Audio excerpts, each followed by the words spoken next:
spent a lot of time in the evening sharing a pizza with the one and only Ann Widdecombe.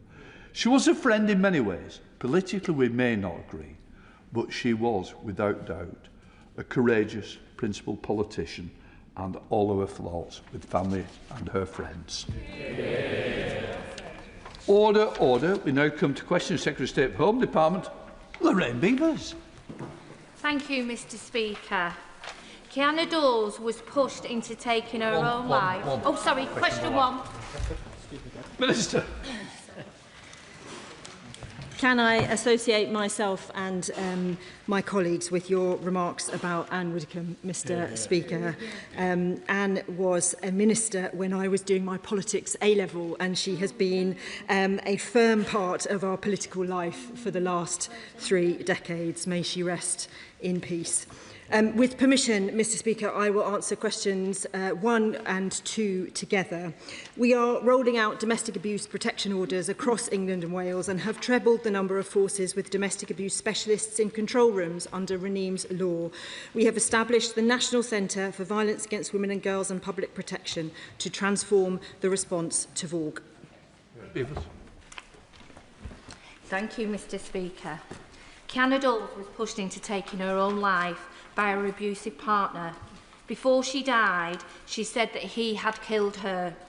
With domestic abuse-related suicides on the rise and women in abusive relationships being more likely to take their own lives than being killed by their abuser, will the Minister commit to the Home Office working with victims and complainers to ensure that the law fully reflects the role that domestic abuse plays in the death of such people like Kiana?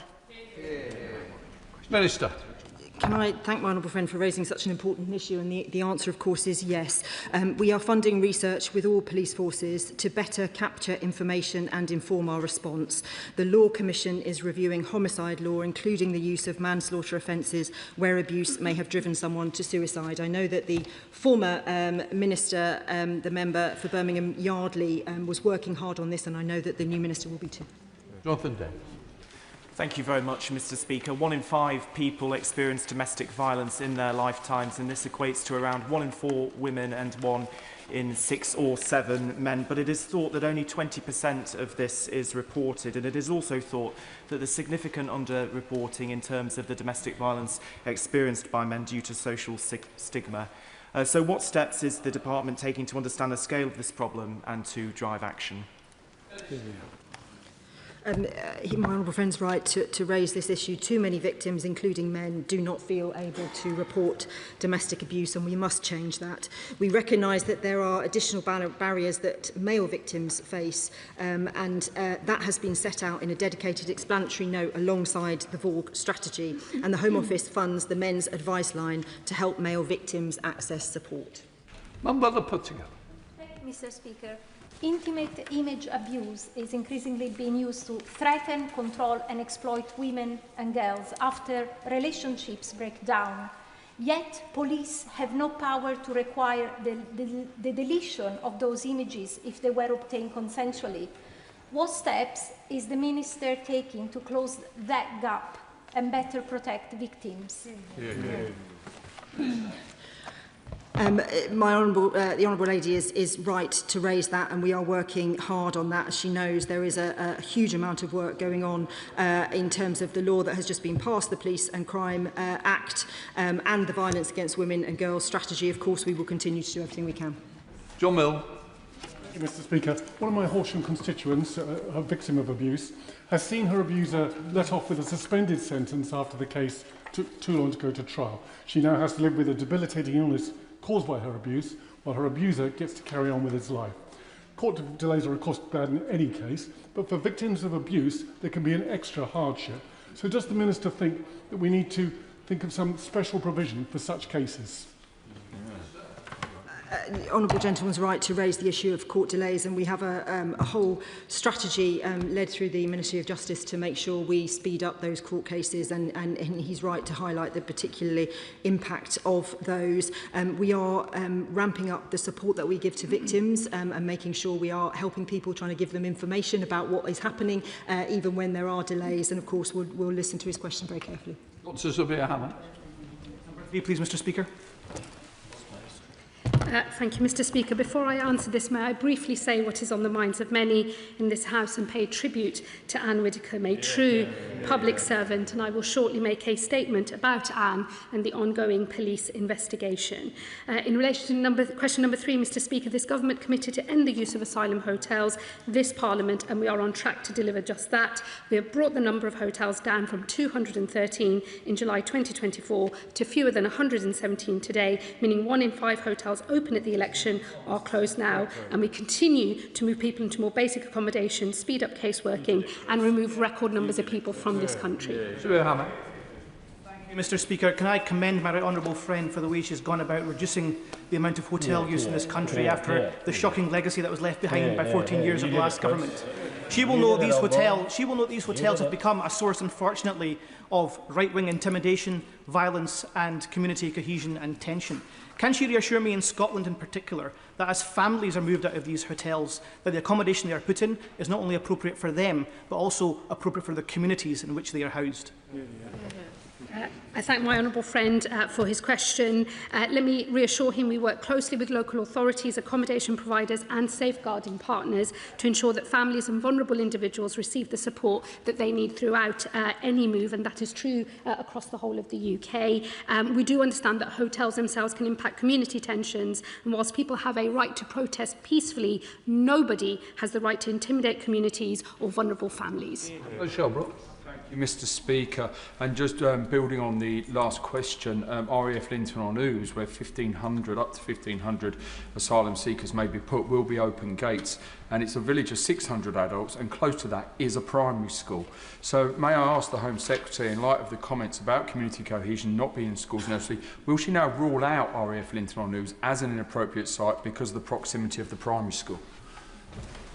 Let me say to the honourable gentleman, no decision has been taken, and all of these factors, including other community assets, schools, community facilities, are taken into account as part of the decision-making.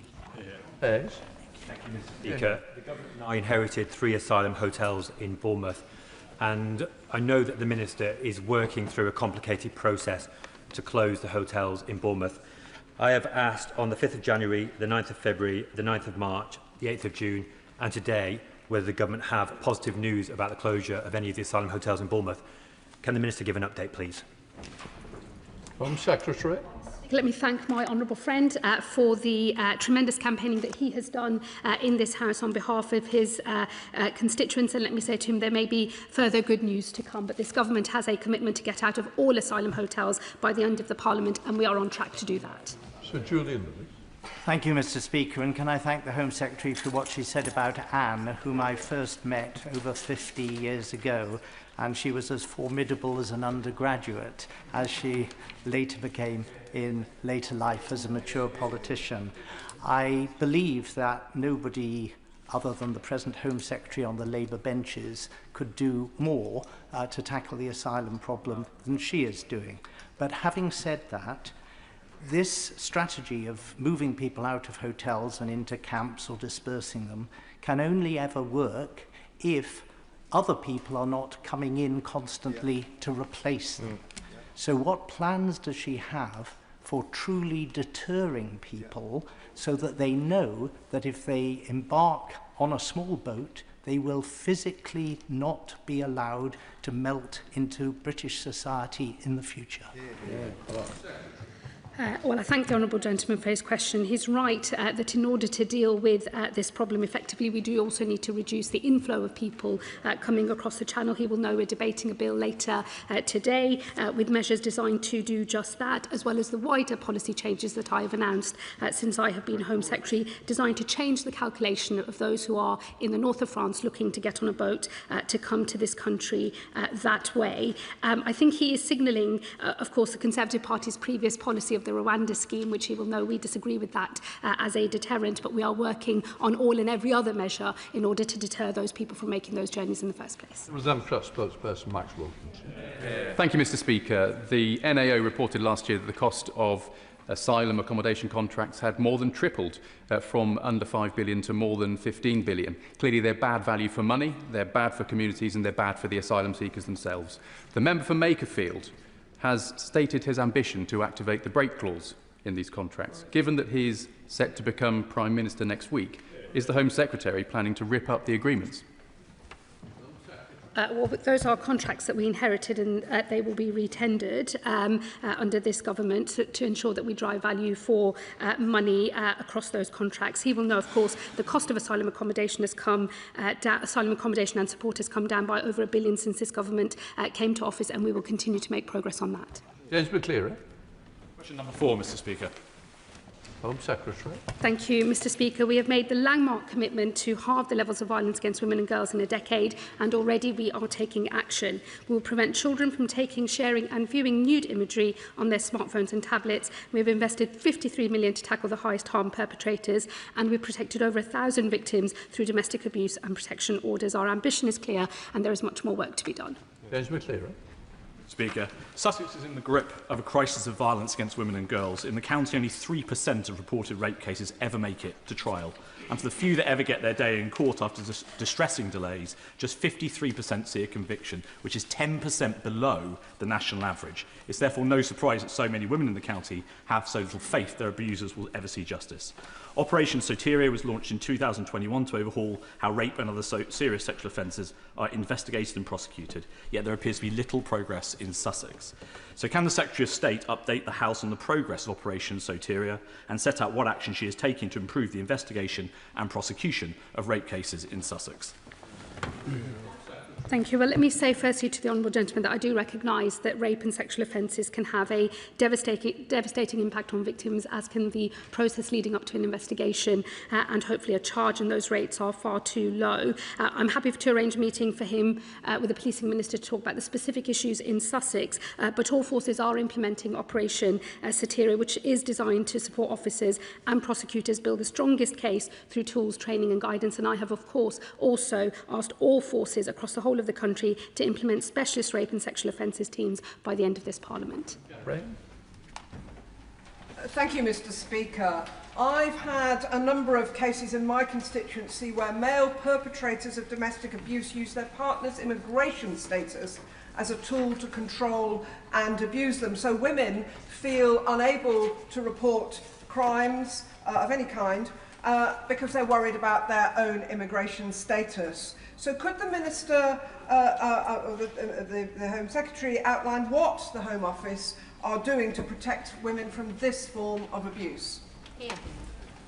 Well, let me say to my honourable friend that no woman should be afraid of coming forward to report domestic abuse, regardless of either immigration status or indeed any other status in this country. And let me make very clear that they should do so unafraid as to the impact that that might have on their immigration status. We will support all victims of violence against women and girls, regardless of their status in this country. Sure, Select Committee, Dame Karen Bradley. Thank you very much, Mr. Speaker.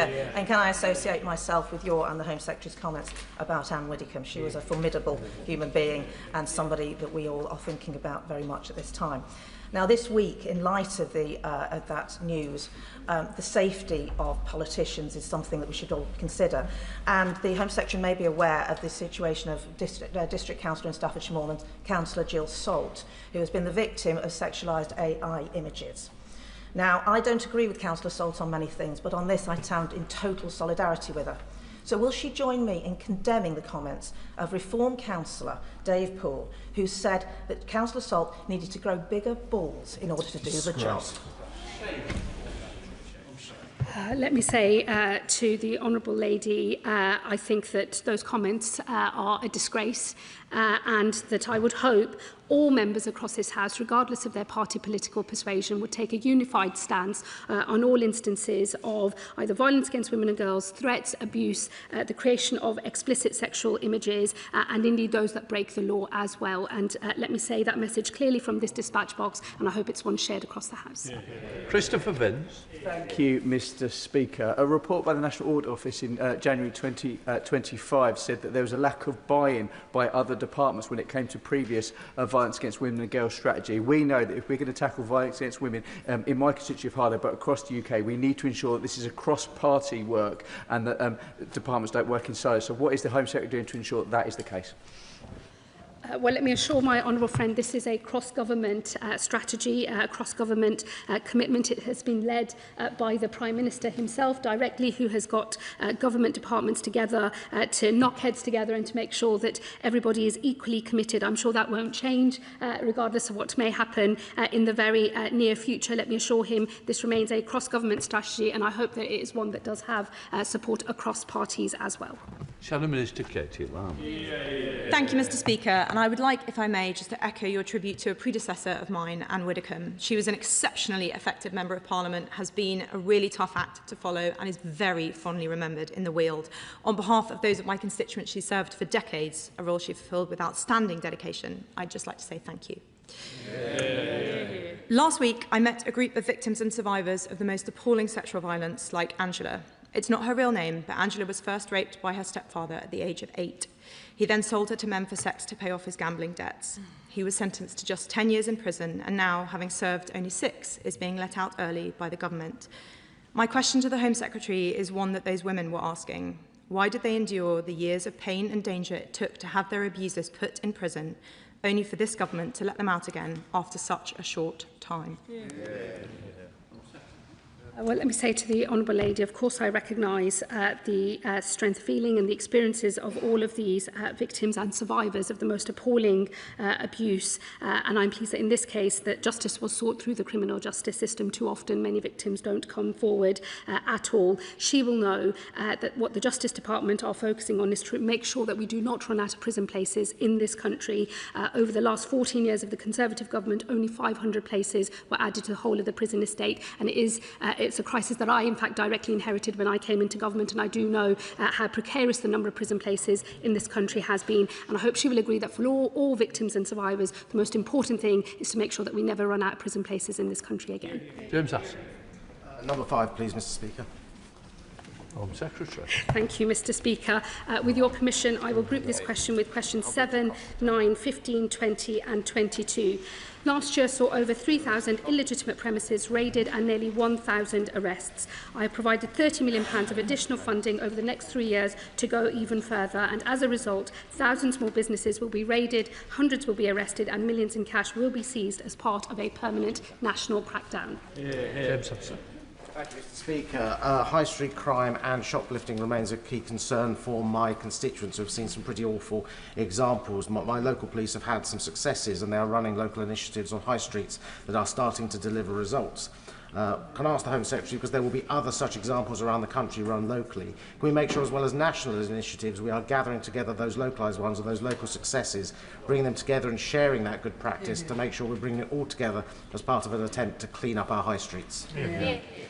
Well, let me thank my honourable friend and pay tribute to the work that is happening in his local area, and let me reassure him that we are working from the Home Office very closely with our colleagues in the Communities and Local Government Department as part of the government's wider strategy for high streets. This is, of course, a criminality-focused crackdown to deal with some of those businesses that we know are front organisations for other criminal behaviour, but we will be working with our colleagues closely, and I'll make sure that all of those good examples are used as a spur for others to take action too.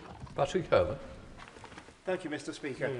These criminals on the high streets, they move quickly, but the government response has tended to be too slow over many years. So, can I ask, when will the current pilots finish? How will success be judged?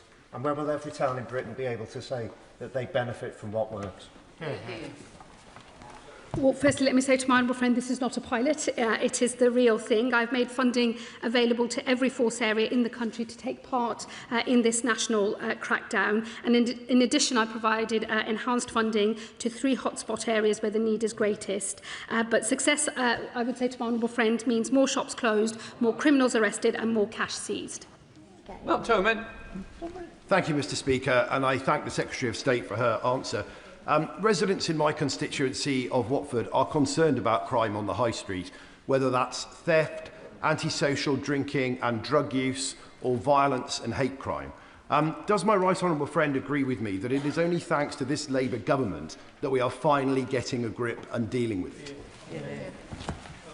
I thank my honourable friend for his question, and we are certainly starting that long road to making all of our communities safe. We've made good progress so far in this Parliament with knife crime and knife homicides down very significantly, and there are of course 3,000 additional police officers and PCSOs in neighbourhood policing as well. We will make more progress as the government rolls out the measures in our Crime and Policing Act, as well as the wider High Street strategy, which will include the crackdown that I have announced, but is part of wider work with the Communities Department. Will Jones. Thank you, Mr Speaker. Many of my constituents want to see tougher action against the criminals who hide behind businesses such as the rogue barber shops and the vape shops and the mini-marts, a blight on many high streets in my constituency. So can the Home Secretary update the House on what the government is doing to tackle this type of offending and get these dodgy shops closed once and for all? Well, I thank my honourable friend, and that is precisely what this new national crackdown is designed to do. The additional money will put more officers on the street to raid these dodgy shops and other premises, and we're also providing funding for trading standards and HMRC as well, because we know that this is a multi-layered problem and it does require assistance from other professionals as well. Immigration enforcement will also receive additional funding as part of this crackdown. We are determined to make sure that our high streets are safe places for communities to use. Harpley Tupple. Not here. She'll jump. Thank you, Mr Speaker. Many seaside towns like Rhyl and Colwyn Bay in my Clwyd North constituency are working really hard to regenerate their high streets and attract investment. Can the Home Secretary confirm that the High Streets Organised Crime Unit will ensure that coastal towns facing issues with organised criminal activity receive the same support as larger urban centres?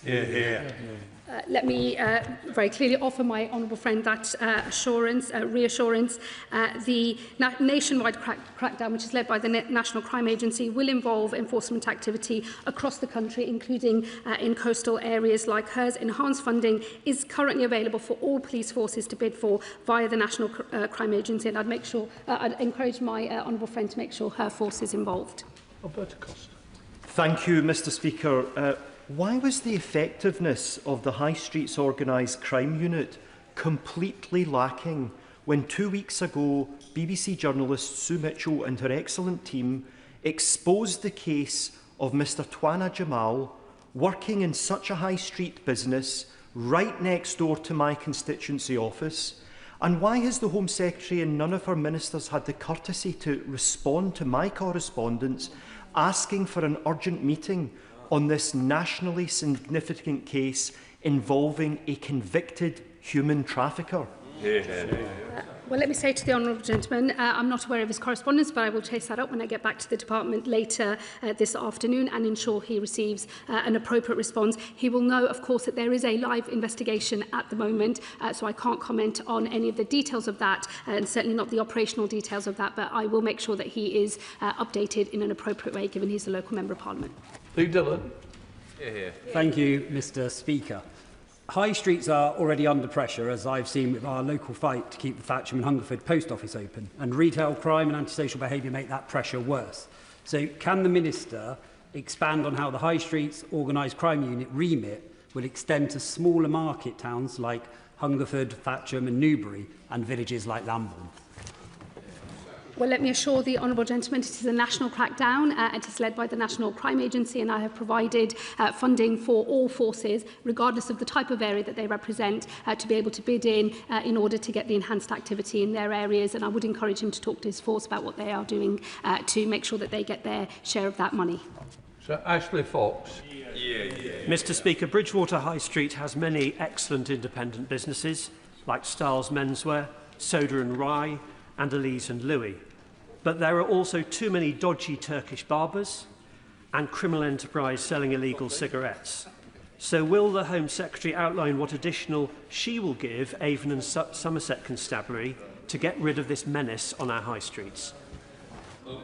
Well, let me say to the honourable gentleman, I recognise the strength of feeling across the House, and I feel it myself as a constituency member of Parliament when we see these premises open up and everyone in the local community knows that they're dodgy and that they're involved in all sorts of other criminality and are front businesses, and that is why I've announced this crackdown. It will apply across the country. The National Crime Agency will take the lead on that, and I would encourage his force also to think about how they might benefit from the funding that has been made available. Thank you, Mr. Speaker. The High Street Organised Crime Unit is a welcome step to take illegal vapes off our high street, but organised crime gangs are then moving with impunity online, where enforcement is a lot less rigid. So what is her department doing for stopping that it is such an easy thing to move from illegal trading on our high street to illegal trading online? Well, let me say to her firstly, I think she raises an important point about illegality online, and of course the government the Home Office has an interest in that, but also other government departments, and we will continue to work with partners across government to make sure we're doing everything we can to clamp down on the platforms that enable illegality. But she will recognise that the physical presence of these many thousands of businesses across our country in our high streets has had a very damaging impact on local communities, and I think in that context it is right that this Home Office and this government is focused very specifically on the physical locations of these businesses to make sure that we are driving out the criminality and the antisocial behaviour that has left too many of our high streets no-go areas for local communities. Because, Shadow Minister. Thank you, Mr. Speaker. Dodgy vape shops are a scourge on our high streets, but even more horrifying are some of the people who run them. Touana Jamal, convicted in France and described as the godfather of people trafficking, has reportedly been found in Leicestershire running 2 vape shops. Does the Minister agree that this demonstrates the need for stronger powers to tackle rogue vape shops and organised crime? And if so, why has the government cut funding to regional organised crime units and opposed stronger closure powers for the police and local councils? Well, the government hasn't opposed stronger closure powers, and in fact the government is currently consulting on a planned increase of closure orders from 6 months to 12, and we'll be bringing forward legislative measures very shortly, and we're also looking at the separate regime in relation to closure notices as well, none of which of course was acted upon when he and his party were in government. With your permission, Mr. Speaker, I will group this response with question 16. The Government remains grateful to the British public for the generosity shown to Ukrainians who sought sanctuary in the UK. The Ukrainian scheme provides a substantial offer of support and demonstrates our commitment to the Ukrainian people. Government has been clear from the outset that this offer of sanctuary is temporary. That position has not changed. We continue to consider future arrangements for Ukrainians in the UK and will provide an update on longer-term arrangements in due course. Ukrainian constituent Artem is currently seeking to apply for a funded apprenticeship, having now been educated here in the UK. Despite his excellent credentials, he's being turned down for every single apprenticeship because his permission to remain expires in May 27, despite the fact that under the current Ukrainian resettlement scheme, he will be able to immediately apply for a 24-month extension. So does the Minister agree with me that this is both deeply unfair and a waste of talent and opportunity for young Ukrainian refugees who are seeking to rebuild their lives and contribute to our society? I am sad to hear of that case. Of course, the Honourable Lady does partially answer the question for me in the sense that what we have done in government is made sure that the extension period that Artem will be eligible for is a 24-month one to give greater certainty, yes, to individuals about their future, but employers and course leaders too to take a longer view in light of those opportunities available to Ukrainians in the UK. Wendy Jim. Thank you very much, Mr. Speaker. And I echo the comments of my honourable friend. Can I take this from the other side, that this lack of certainty is actually challenging for those Ukrainians who are looking to return to Ukraine? My team are currently dealing with a situation where a family who are looking to go back to Ukraine are not being allowed to access the savings from their bank. Can we get some support and guidance to help people who are thinking about going back to be able to do so? Well, of course, when people do wish to move back, we would want to support that in any which way we can. I have to say the savings point is a new one to me, so if the Honourable Lady was to write, I'm sure we'd help in whatever way we can. Ms Murray. Thank you, Mr. Speaker. I draw your attention to my declaration of interest. There is some scepticism among the public about refugees, but despite the fact that twice as many people came to this country from Ukraine as crossed in small boats, there has been no public outcry, there is no public unrest. Does the Minister agree with me? That is because the public recognise that refugees who come here fairly, in a legal way and with proper support are absolutely welcomed by the British people. And what conclusions is the government drawing from that as they've created their new scheme around safe routes? The Honourable Member raises a very, very important issue here. I know from my own community where sometimes that immigration conversation is very difficult indeed, that those same people who raise frustration at the lack of order and control in the system as inherited from our predecessors were the same people who leaned into the Ukrainian scheme. Same people who've leaned into the Hong Kong BNO scheme, same people who've lent into the Afghan resettlement scheme and the Syrian scheme. The message I take from that is that when the British people see that the systems are ordered and controlled, and that for those who get protection or those who need it, and we know who's coming, then they lean into it. And that, of course, is the spirit of our reforms to the system, and I hope the Honourable Gentleman, indeed all Honourable and Right Honourable Members, will support us in that venture with our legislation this evening. Lead picture. Mr Speaker, question number 8. Minister. The figure in the question represents the maximum number of animals expected to be used under licences granted in early 2026 for up to 5 years for the purpose of benefiting humans, animals or the environment. Animal use may only be authorised where no suitable alternative exists. The Government remains committed to accelerating the replacement of animals in science wherever possible. Lead picture. Thank you, Mr Speaker. The statistics published just last week showed that 2.54 million scientific procedures involving animals were carried out in Great Britain in 2025. This represents a decrease of just 4% compared to those in 2024, but a 9% increase in experiments on dogs and a 13% increase on those using monkeys. Does the Minister agree that greater urgency is needed to accelerate the phase-out of animal testing, and will she consider the merits of a clear long-term plan such as that set out in Herbie's law? Yes, I do agree that greater urgency is needed to accelerate the phase-out of animal testing, and I welcome, to that point, the Government's strategy, which was published and backed by £75 million to do just that. DCIT has committed to publishing clear timelines for specific actions, and I very much look forward to seeing them. Edward Mrella. 10, please, Mr Speaker. Can I just take this opportunity, Mr Speaker, to pay tribute to PC Jess Turnbull, a PC who died in the line of duty just aged 18, and I attended her funeral along with other colleagues on Friday. It is a reminder, if any were needed, of the price that we ask of our police officers. This Government is providing an extra £2.4 million to defend the package of deliver the package of wellbeing measures set out in the Police Reform White Paper. This includes enhanced trauma support, improved occupational health provision and stronger leadership on wellbeing. Working with police partners, we will ensure officers and staff can access timely, effective support that is vital for our police workforce. Thank you, Mr Speaker. A police officer and constituent reported a senior colleague for sexual assault. Separately, she was domestically abused and raped by a partner. Her domestic abuser was arrested with bail conditions preventing contact, but in her trauma-induced state, she continued to instigate contact and was subjected to a police misconduct proceeding. Despite experiencing severe trauma, including a suicide attempt, evidence about her mental health and welfare was not considered. She will never be a police officer again. So what steps will the Minister take to ensure police forces adopt genuinely trauma-informed misconduct processes for officers who are victims of sexual assault, rape and domestic abuse? Can I just say how sorry I am to hear about the situation of his constituent, and of course would be very happy to talk in more detail about that case so that we can learn the lessons. We are looking at what happens during misconduct cases and what happens in terms of the support that is given to officers. There is also a particular issue around domestic abuse that is suffered by police officers, where we are trying to ensure, working with women's organisations and others, that we get this right.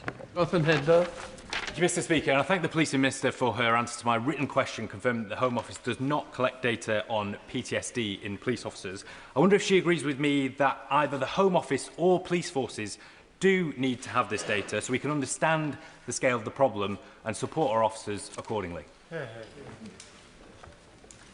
I agree that we need to be doing all that we can to record data. We're looking at data on suicide, for example, as my honourable friend knows, and making sure we have the right information there. We are expanding our psychological risk assessments from 50,000 to 150,000, and that will hopefully also give us more information that we can use. But I stand with him in wanting to support our officers in any way we can. Funton Flynn. Number 11, please, Mr. Speaker. Minister. Thank you, Mr. Speaker. This government recognises the importance of a prompt announcement on visa numbers to enable the agricultural industry to plan and prepare. The UK government is committed to supporting the UK horticulture sector, but it is also important that the sector reduces its ongoing reliance on significant numbers of seasonal workers from overseas. We're engaging closely with the sector and other stakeholders and will announce the number of seasonal worker visas available for 2027 shortly, in line with usual practice. Thank you, Mr. Speaker. I'm currently taking part in the excellent NFU Food and Farming Fellowship. In a recent visit to a vegetable farm, they told me that the numbers are announced far too late in the farming cycle for them to be able to plan in advance. Now, if we are to have domestic agriculture, we are going to need some seasonal workers. So will the government please look at working with the industry so that we can plan in advance and so that we can actually run our farms and agricultural sector properly? Absolutely. I thank the Honourable Member for his important question, and I will ensure that we work closely with DEFRA, we already are, in engaging with the sector to ensure that the announcement on numbers is timely, as it needs to be, so that they can plan their growers. Swallow. Number 12, please, Mr. Speaker. Minister. Thank you, Mr. Speaker. We assess that the route has been a success. Since it launched, more than 170,000 Hong Kongers have moved to the UK, and thousands have now been granted settlement under the route. The government remains steadfast in its support for the Hong Kong community in the UK and those who will arrive in future. Peter Swallow. Thank you, Mr. Speaker. The Hong Kong community in Bracknell Forest have welcomed the announcement of the continuation of a 5-year settlement route for B&O visa holders, as well as the expansion to adult children. But real concern remains around changes to language and income settlements, as well as concerns that Hong Kongers prosecuted by the Chinese state under the national security law are seeing delays to accessing ILR status. So could the Minister set out when clarity will be given to my constituents on these really important issues? Because it is right that we stand by the Hong Kong community, given our long and historic ties. Thank you, Honourable Member, for his question. We have, of course, consulted widely on settlement, and we are considering the responses and will bring forward reforms at the earliest opportunity. In the meantime, of course, those on the B&O route can continue to apply, and the service standard for those on that route continues to be 6 months. If there are any individual circumstances, please do grab me after and we can go through that. So unless you can. Mr. Speaker, Ann Widdecombe was a force of nature, and my heart goes out to all her friends and loved ones. The B&O route has provided sanctuary for Hong Kongers fleeing the autocracy of the Chinese Communist Party, but its effectiveness should not be measured in visas granted, but whether people are actually safe here. B&Oers live under CCP bounties, doxing and surveillance. Yet a year after the Foreign Influence Registration Scheme went live, not one person or one company has registered as working or taking money from the Chinese state, and the government still refuses to put the Chinese Communist Party in the enhanced tier. So does the government really believe that not a single organisation in the UK is engaged in political influence on behalf of the Chinese Communist Party? And if not, how many investigations have there been into those failing to disclose? And the annual report on furs was due to be reported by the end of June, Mr. Speaker. So is the government planning on sneaking it out behind the summer recess to hide their failure to protect us and Hong Kongers from the Chinese Communist Party? I thank the Honourable Member for her very important point, and it is essential that we keep those who are here safe. The Security Minister is keeping this under review and will write to her in due course. John Whitton. Number 13. Minister. In England and Wales, there were 145,500 50 full-time equivalent police officers as of September 2025 and 146,868 police officers as of September 2024. This government is focused on putting officers where the public expects to see them, back on the front line, keeping our communities safe. We have already delivered more than 3,100 additional police officers and PCSOs into neighbourhood roles. Sir John Whittingham. Thank you, Mr. Speaker. The Minister has confirmed that under this government the number of police officers has fallen. And it is now proposed that in Essex they will become part of a regional force which is going to be more remote and less accountable to the people they serve. How does that increase public confidence in policing? I can also say that this morning, as part of the measures to tackle anti-Semitism, we have announced funding for an additional 500 police officers in areas where we need them most, which will also, I'm sure, members across the House will welcome. The Right Honourable Gentleman asks about forces. As he will know, there is a review currently being undertaken by Lord Bernard Hogan-Howe, who is looking at both the local policing units and the force regional level units, as well as the National Police Service that we will be introducing. Thank you, Mr. Speaker. I welcome the 48 new neighbourhood officers and PCSOs that have joined Cleveland Police in the last year, but I want to see an overhaul of the National Police funding formula to support the Cleveland area. The Policing Minister has committed to do this, but can she give us further clarity on the timelines for when we can see that formula changed and more officers back on our streets again? Can I thank my honourable friend for his question? He's absolutely right. The funding formula is completely outdated and was not updated by the previous government and is sort of almost decades old. And we are going to review it, and we are doing the work on that now as part of the reform programme. And we will, as soon as we have an announcement, we will bring it forward. Matt Vickers, Shadow Minister. Thank you, Mr. Speaker. Under the last government, police numbers reached a record high. Labour promised to increase police numbers, but instead we've seen them fall. As the Minister was forced to confirm, down 1,318 in the last year. Is the Minister doing anything to protect the number of officers in response policing so that when people ring 999 in their hour of need, they're not left waiting?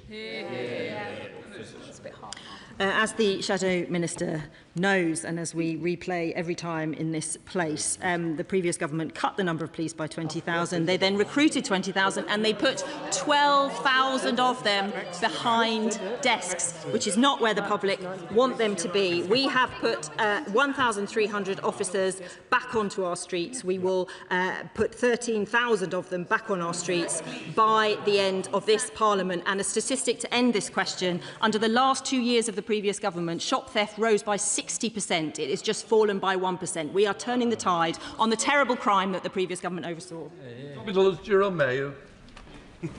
Thank you, Mr. Speaker. Number one. Home Secretary. This weekend, an event in Suffolk was due to be attended by over 10,000 Muslims. Instead, it ended early because the police had become aware of a credible threat to the lives of those present. They acted with speed and skill, and I thank Suffolk Police, counter-terrorism policing and the organisers for their swift and effective response. Thanks to their actions, those attending the UK Ijtima in Barham were kept safe. 12 individuals have now been arrested as part of an investigation led by counter-terrorism police, which they describe as extreme right-wing terrorism related. This investigation is at an early stage and we must give them space to pursue their lines of inquiry, and I know the police will provide further updates. But let me say, we must all stand united against hatred. The actions of a minority are not who we really are as a country, and we should never be defined by those who plot violence against their fellow countrymen and women. Mr. Speaker, given the reports in the press of yet another U-turn being forced on the government by the revolting backbenchers, does the Minister still believe that the qualifying period for indefinite leave to remain should be increased from 5 years to 10? Well, let me tell him it has been settled government policy since last summer, in fact, that the qualifying period will rise from 5 years to 10. The government is consulting on what transitional arrangements may be needed, and we will come forward with settled policy later this year. Speaker, during a coffee morning on the Sherborne estate in Crewe, I spoke with several residents who described persistent and distressing levels of antisocial behaviour in our community, including residents having eggs thrown at their properties. Can the Minister set out what steps are being taken to ensure that antisocial behaviour is dealt with robustly in places like the Sherborne estate? I understand my honourable friend went door to door talking to people about these issues, and I appreciate his efforts in doing that. Our Crime and Policing Act is delivering new and enhanced powers to tackle antisocial behaviour. Respect orders will bear down on relentless ASB offenders, and we have ensured that every police force in England and Wales had a dedicated ASB lead and a local action plan to crack down on these thugs. Home Secretary Criswell. Thank you, Mr. Speaker. I join you in paying tribute to Ann Widdecombe. She was a formidable campaigner who served with huge integrity. She will be missed. And I know the whole House supports the police in delivering justice for Ann.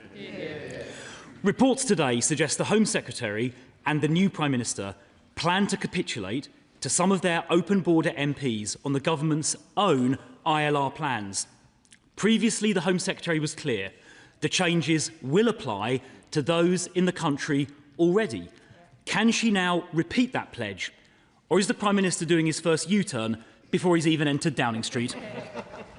Is rather desperate, Mr. Speaker, there from the Shadow Home Secretary. He knows that the position is exactly as was set out in the consultation which was published by this government, where we have consulted on transitional arrangements for those who are already in country. It is settled policy that the qualifying period will rise from 5 years to 10. It is the implementation of that that is being consulted upon, and we will have settled policy later this year. Well, It's not as quite as clear as she was previously. Mr. Speaker, vile rapist Shabir Ahmed must be deported back to Pakistan along with all eligible rape gang perpetrators. Separately, survivors like Fiona Goddard have said they are terrified at the prospect of rape gang perpetrators being released early from prison in the coming weeks. So will the first Home Secretary firstly bring forward emergency legislation to ensure Ahmed can be deported? And secondly, will she urgently make the changes needed to ensure that no rapists will ever be eligible under the government's expanded early release scheme? Well, let me say to the Shadow Home Secretary, firstly, he knows that the issues in relation to Shabir Ahmed and his deportation from this country are exactly the same as his government faced when they were in power. There is both a legal challenge as well as a practical one. I will be dealing with the legal issues later today, Mr. Speaker, when we have our debate on the immigration bill, and the government's work on the practical hurdles to deportation continues between myself and the Foreign Secretary and others in government as well. And let me just say to him on releases from prisons, it is his government that allowed the situation in our prisons to get to a dangerous level. We all but ran out of prison places under his government, and under this government we will never run out of prison places again. Mr. Speaker, I recently witnessed outside one of my stations an attempted phone snatch by 3 masked youths on electric bikes, which was fortunately unsuccessful. But at a community neighbourhood safety forum, residents raised with me this was a major concern of theirs. So could my honourable friend outline what progress we're making against tackling phone thefts, and does she agree that the phone companies need to do much, much more to make sure criminals can't pay and profit from phone snatching? He's absolutely right, and Op Reckoning is delivering the Met's largest ever enforcement response to phone theft. And in the 12 months to May, phone theft in London fell by 18% on the previous year, and it was pretty much halved in the West End, where we see most of that occur. He's right that phone companies need to do more, and if phone theft doesn't continue to fall, we will take further action. Wilkinson, Liberal Democrat spokesperson. Thank you, Mr. Speaker. The Culture Secretary has quit X and removed her department from the platform, citing its descent into misinformation and abuse. Does the Home Secretary agree with her decision? What is the Home Office doing about the abuse and misinformation on X? And will the Home Office be leaving too? I think everyone in this place is concerned at the rise of hatred and division online, not just on X but on other platforms, and we are looking as a government, of course, led by DCIT and other colleagues, on how we crack down on that, and also how we create a society in which we try to unite people and not divide them, and members in this place have a strong role to play in that. Davies. Thank you, Mr. Speaker. Pennine Domestic Abuse Partnership is a strong example of non-judgmental, trauma-informed support for victims of domestic abuse. For many women, they are the first point of contact. However, for others, the emergency services are the first to respond. So would the Minister clarify what steps can be taken to ensure that this non-judgmental, victim-centred approach is consistently reflected in the police's engagement with victims? My honourable friend is right. A non-judgmental, victim-led approach is exactly what we need, and that is what we are trying to drive through our response. We've established the National Centre for Violence Against Women and Girls to improve the police response to violence against women and girls, and the new trauma-informed first-line public protection programme is piloting in 5 forces this summer, which equips frontline officers with the skills to manage investigations and support victims. Dr. Luke Evans. Thank you, Mr. Speaker. Now, the Home Secretary is boasting about the fact that hotel asylum seekers' numbers are being reduced, but of course they're being moved into HMOs, and the government won't produce the actual figures of how many are going into HMOs, which means places like Hinckley and Bosworth are getting more HMOs. So will the government commit to produce the data to show exactly where people are being moved from and to, so we can see it specifically around HMOs, because it is not in the data and has not been released in the quarterly data? I'd be grateful for an answer. I'm slightly saddened by the honourable gentleman's question. He and I had a very, very good conversation about the nature of the supported population in his constituency. He knows that we work very closely under a policy of successive governments for full dispersal, so that the challenge of supporting the supported population is shared more fairly. Where there have been local disproportionate issues, like in postcodes of his own, we were able to make positive changes there. I would have hoped he would have recognised that. But to be very clear on his original point, if he talks about data, the May stats release show a reduction in the hotel population of 35% and an increase. If the honourable gentleman, he can do the questions, he can't do the answers as well. If he was, a reduction in 35% in hotel population and an increase in the supported population of less than 1%. Even he can do those maths. Peter Prinsley. Thank you, Mr. Speaker. So on Friday, I met with Barnham Parish Council in my constituency and the head teacher, Amy, of the adjacent primary school. They raised concerns about the proposed accommodation of large numbers of asylum seekers at RAF Barnham. They worry about community cohesion, particularly if large numbers of young men are to be transported into neighbouring towns and villages without access to supervised constructive activity. So will the Minister outline what material steps will be taken to address this problem? I'm grateful to the honourable friend for that question. I would stress, as my right honourable friend, the Home Secretary, said, that no decision has been taken in respect of this site, and suitability assessments continued. We're engaging with relevant local authorities, health partners, police forces and other partners to minimise the impact on local services and communities in exactly the way that the honourable gentleman speaks. Kieran Mullen. Thank you. Can I begin by thanking Madam Deputy Speaker for securing a meeting with the Minister with local MPs, councillors and residents of Crowborough, where the Minister heard for himself directly reports of illegal working, groups of young men drinking on the street and the smuggling of alcohol onto the site. If the government is going to force this camp on people, the very least it can do is to ensure that people there play by the rules. Can the Minister introduce breath testing and make clear to anyone drinking on the site that if they're found to fail those tests, their asylum claim will be immediately thrown out? Grateful to the honourable gentleman both for the question and for his time, and for Madam Deputy Speaker's time in advocacy, and indeed local councillors. I was very concerned to hear the reports about those drinking off-site. We are looking closely, as I've said to the honourable gentleman, about making sure that's not doesn't happen. We already block merchant codes on aspect cards to prevent it. We are talking about a relatively small amount of money, £9.95 each week, but we do not want to see that spent on alcohol. The sites themselves are alcohol-free as well. I'm not quite sure that breath testing is the way that we need to enforce it, but nevertheless I share his vigour to stop it. Joe Powell. Mr. Speaker, can I warmly welcome the government's swift introduction of the National Security State Threats Bill that received royal assent last week. The activities of the IRGC have caused huge concern across the country, and in particular to my Iranian and Jewish communities. So can the Home Secretary update the House on when these new powers will begin to be used to protect our country from hostile state-linked organisations and threats?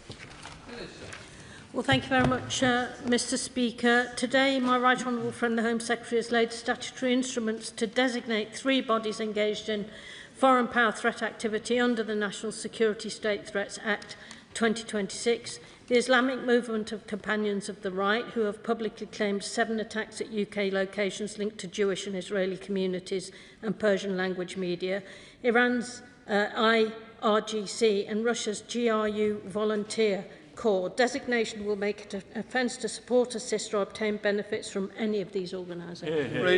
Thank you, Mr. Speaker. As the House will know, the Home Office does not routinely publish figures on the number of small boat arrivals who abscond or whose whereabouts subsequently becomes unknown.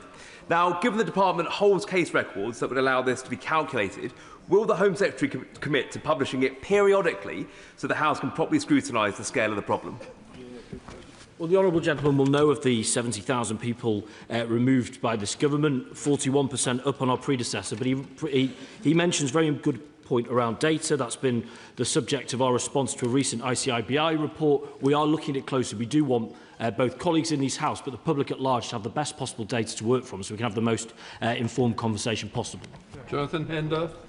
Mr. Speaker, the Police Federation is the only staff association police officers can join to represent them, and yet the Chief Executive has paid himself £1.4 million over 2 years from members' subscriptions. So does the Minister agree with me that frontline police officers have lost confidence in the national leadership of the Federation and should be allowed to set up an alternative?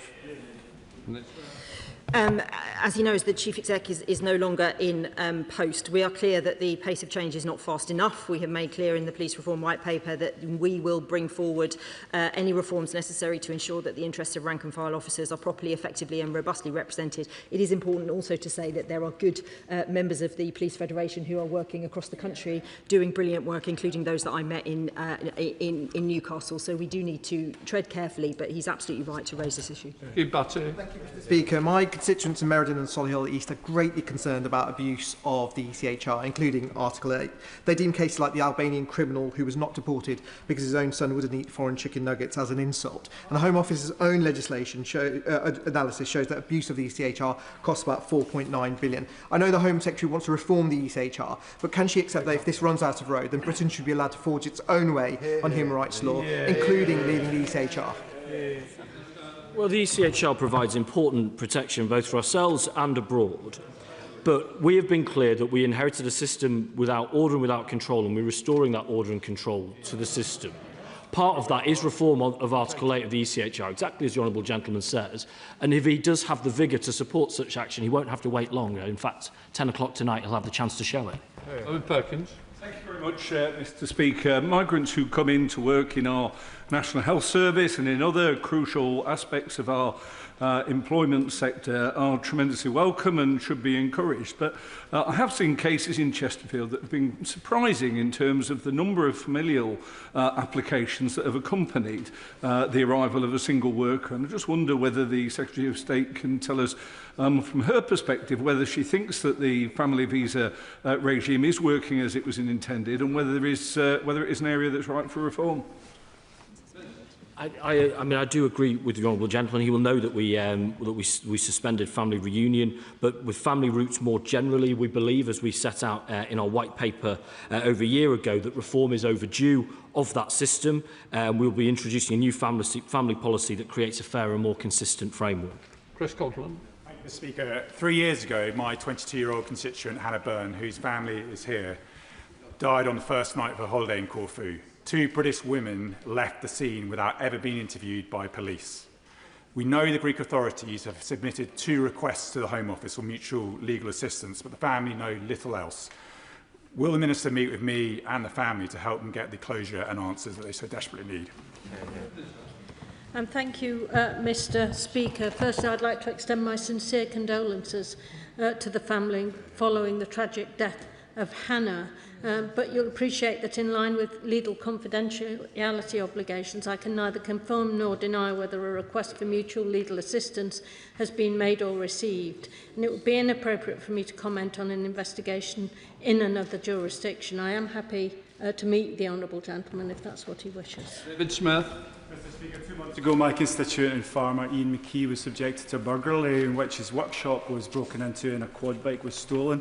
According to Mr McKee, this is a crime that is happening more frequently, more boldly in North Northumberland. So what reassurances can the Minister give me about rural crime and the seriousness with which the government is taking it? Can I say how sorry I am to see his constituent being a victim of crime in this way? Of course, we are funding the Rural Crime Unit and we are putting neighbourhood police back into every neighbourhood. That includes our rural areas where every single person, wherever they live, will have a named contactable officer that they can get in touch with. We're also doing what we can in terms of legislation to stop this kind of crime, but I'm happy to speak to him again about it. People shot. Speaker, there was some truly shocking and appalling scenes in Glasgow last week, fuelled by misinformation about the accommodation of asylum seekers. People were harassed in their own homes and roads were blocked.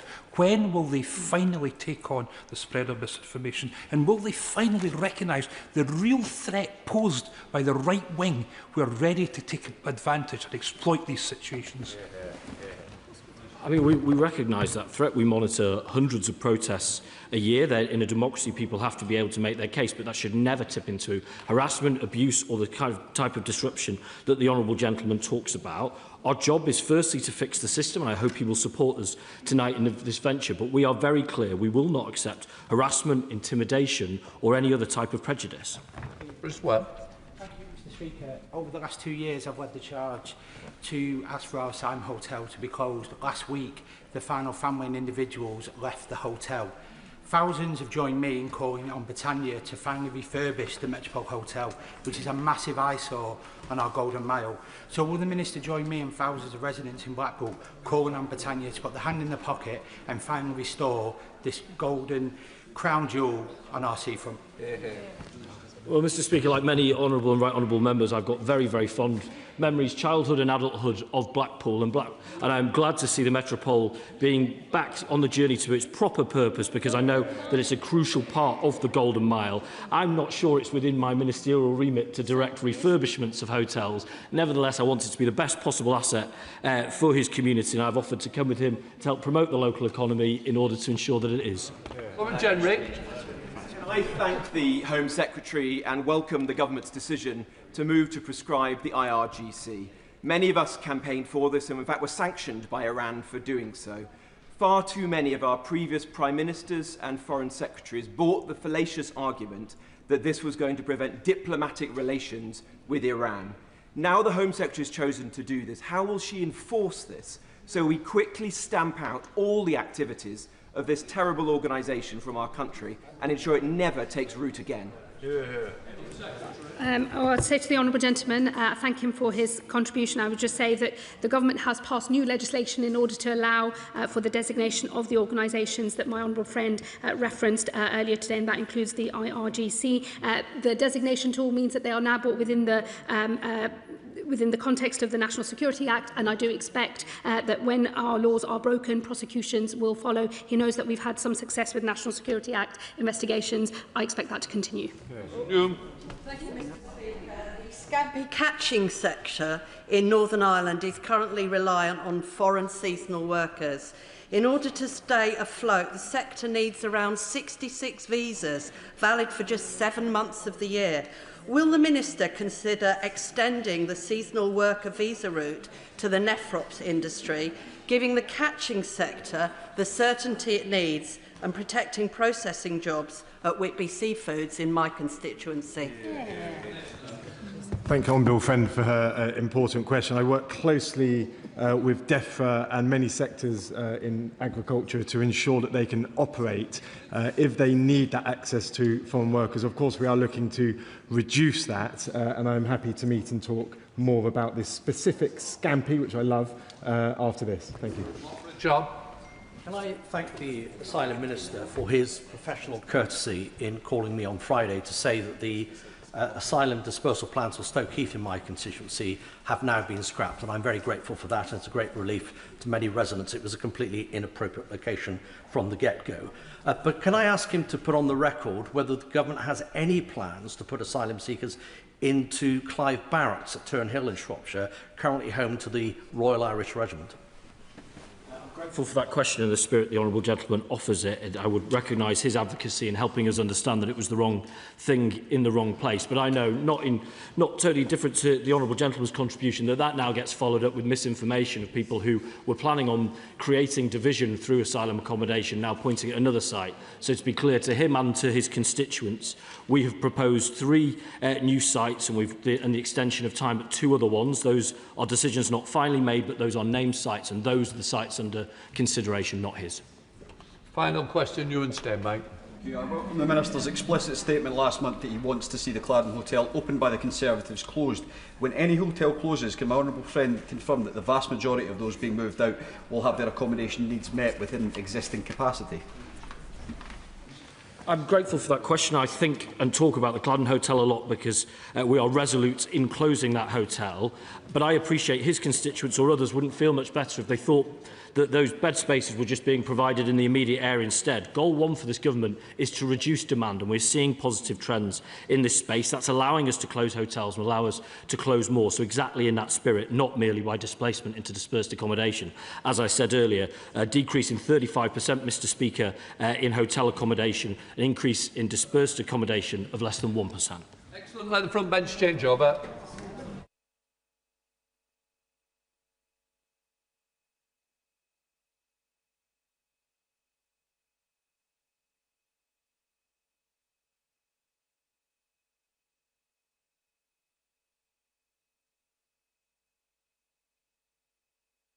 Question, Sir James Cleverly.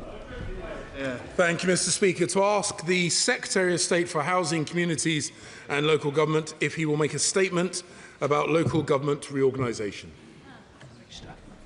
Thank you, Mr Speaker. And I'd like to thank the right honourable gentleman for his question.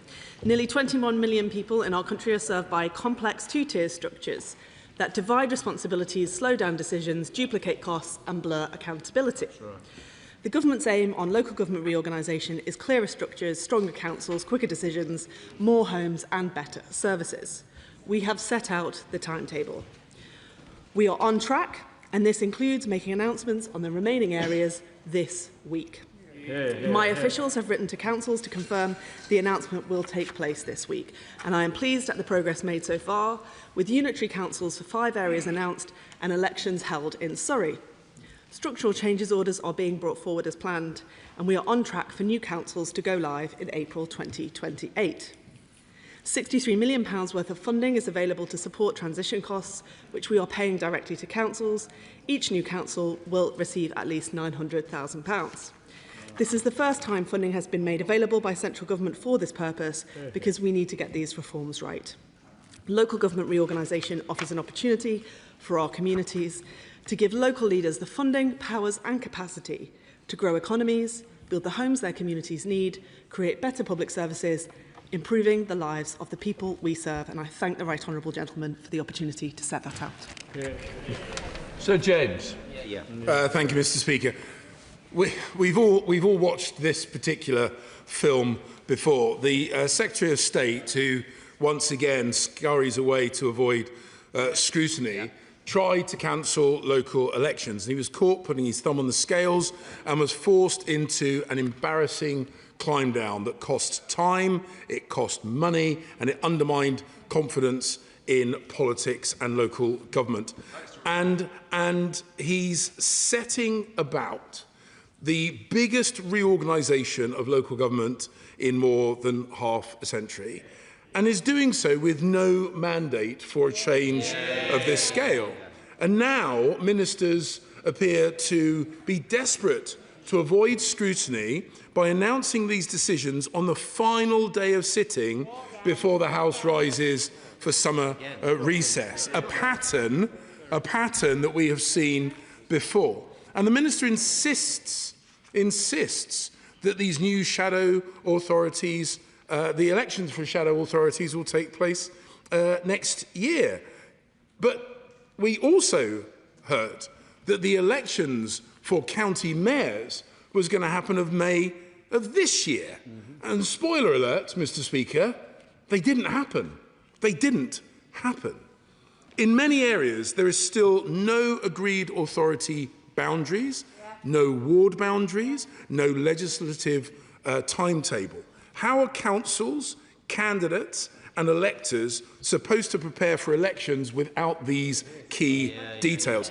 And, Mr. Speaker, why is it that Labour councillors are allowed to redraw the boundaries of the very authorities that they hope to represent before any independent review by the Local Government Boundary Commission? And if this process is not about narrow party political advantage, why were Labour MPs and councillors briefed before this House was? If the elections are to happen next year, the government must bring forward the necessary legislation before the House rises. And so I ask that the government breaks with tradition and is open and transparent, avoids diktat from the centre, or is it really the legacy of the Secretary of State to leave things in such a shambles? Thank you, Mr. Speaker, and I thank the right honourable gentleman for his question. He said I was desperate to avoid scrutiny. I'm a minister too. I can answer. I'm sure the Secretary of State would agree with me that I have answered a number of Westminster Hall debates on this issue, and we've had debates upstairs on SIs too, and that's absolutely right. Members in this House will have an opportunity to question the government and put their views forward, and they have done already in Westminster Hall debates and on other occasions. And I don't know if the right honourable gentleman missed the point that I said that we are going to make announcements on the remaining areas this week. So I would simply ask him, well, the day will be decided by the usual channels, and I wouldn't deem to presume decisions taken by the usual channels and by the Speaker. But I would simply say to the right honourable gentleman, if he just has a little patience, then he can give me another go at this when I make the announcement very soon. And just tell the House there's no point taking everybody. It's going to be a short brief because we're going to do it all on Thursday when we'll have all the facts before us. If I'd been told earlier, this wouldn't have happened. So there we are. So let's go to the Chair of the Select Committee. Florence Session-Lomé. Thank you, Mr. Speaker, and I pay tribute to the right honourable member for Braintree for securing this urgent question. The reality is LGR is very complex and involving so many different councils, over 200 councils and services, and delivering services to millions of residents right across the country. And I know that my honourable friend, the Minister, is very able and capable, but there are real concerns being raised by local government. Is she aware of the concerns and comments from the new chair of the LGA, Councillor Eamon O'Brien, where he said that the LGA have previously not taken a position on LGR, but they are hearing from councils about real delivery concerns. This is an area that we've looked at on the Select Committee, where we've raised issues around standards across the housing sector to deliver measures, right measures like the Renters' Rights Act and enforcement. And the LGA raised 6 concerns about these reforms are trying to do too much too quickly with too little. And this poses a real challenge for the vital services that councils and residents need. So can the Minister ensure that the concerns of the LGA are being heard across government and that reorganisation will never take resources away from those critical frontline services, including adult social care, children's social care, that so many of our residents rely on? Thank you, Mr. Speaker, and I thank the Chair of the Select Committee for her very important contribution. I meet regularly with the leadership of the LGA for all the reasons that she mentions. These reforms matter so much because councils do very important things. And we've heard from both the Child Poverty Strategy and the Milburn Review the cost of fragmented services to some of the most vulnerable children and young people in this country. So getting this right really matters. As I've said, Mr. Speaker, we've allocated £63 million already to support councils, and I'll have more to say on that very shortly. Liberal Democrat spokesperson Zoe Frank. Thank you, Mr. Speaker. We Liberal Democrats support genuine devolution because decisions are better made closer to the communities they affect. correct. Yet this Labour government's approach has been top-down, Whitehall diktat from the very start, with councils undermined, residents barely consulted and communities left in the dark about the future of local services, all while councils continue to face significant financial pressure. And I'm deeply concerned that with the member for Makerfield expected to saunter into number 10 within days, members of this House, councils and residents have no clarity about the approach to local government reorganisation that he will take, whether the parameters will change and whether future local elections will be cancelled yet again. So, can the Minister tell the House what discussions she has had with the member for Makerfield about his plans for reorganisation, and will she commit today that no further local elections will be cancelled?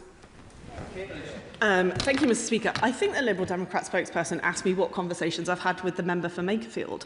I mean, mainly about Everton and Liverpool FC, I'm afraid, Mr. Speaker. Yeah, indeed. But I can say to her that the work of this government to secure devolution and to reshape local government so that we can grow our economy, build homes and serve our constituents properly has been thought through carefully and is proceeding in line with the timetable. And I am sure that all of us, whatever our views in this House, want to see that succeed. Barry Moon. Oh, he's not standing now. He's changed his mind. Oh, he's standing. No, make your mind up. Gareth Snell then. Thank you very much, Mr. Speaker. Can I thank the Minister for her answers? But she will know that local government reorganisation is one half of the coin with devolution on the other. And in places like Staffordshire and Stoke-on-Trent, the access to bus franchising, adult skills agenda, spatial planning is the real victory that we look for. So when the announcement comes this week on the new local authority boundaries, is she able to give any insight into when decisions around strategic authorities will be made and when we might have those first selections to those so we can access those devolved powers that we desperately want to? Minister. Thank you, Mr. Speaker, and I thank the honourable gentleman for his important question, especially given the state of public transport in many parts of this country, and I will take his question as a request for things I might include on a statement further this week. Sir Bernard. Thank you, Mr. Speaker. Can I draw the Minister's attention to a poll conducted by YouGov, which has now been published, which shows that local government reform in Essex is really unpopular. And what's more, the more people are questioned about it, the more unpopular it becomes. So why won't we have a referendum in Essex to find out whether we really want local government reform instead of it just being something imposed by politicians who think they know better? Minister. Thank you, Mr. Speaker, and I thank the gentleman for his question. Obviously, like all of us politicians, I pay close attention to opinion polls. Oliver Ryan. Thank you, Mr. Speaker. And can I thank the Minister for her listening ear throughout this process? I know she'll make a bigger statement on Thursday, but can I just make a last-ditch attempt to her, while she's making the considerations, to keep Burnley and Blackburn very separate and to prioritise devolution in Lancashire so we can enjoy with the Mayor things like cheaper buses and business investment that the cities enjoy? Minister. Thank you, Mr. Speaker, and I thank my friend for his representations. Obviously, I can't respond directly to them, but as ever, I keep the views of members of this House under close watch. Dame Karen Bradley. Thank you very much, Mr. Speaker. In 4 days' time, it will mark exactly 2 years since I first explained to ministers how much the people of Staffordshire Moorlands do not want to be part of a Greater Stoke local authority, do not want to have devolution forced on them, and want to have their own say on who makes decisions about what happens in the Staffordshire Moorlands. So can I please implore the Minister, like my colleague, can we please have a referendum in North Staffordshire on what is going to be imposed on us, because we don't want it imposed, we want to have our say. Thank you, Mr. Speaker, and I'm sorry to disappoint experienced and knowledgeable right honourable members, but having referenda is not part of the local government reorganisation process, and I think it's very important that we hit the milestones of the timetable as we've set out. Andrew Peggs. Thank you, Mr. Speaker. There are several options being put forward in Cambridgeshire Peterborough local government reform which could benefit Peterborough greatly.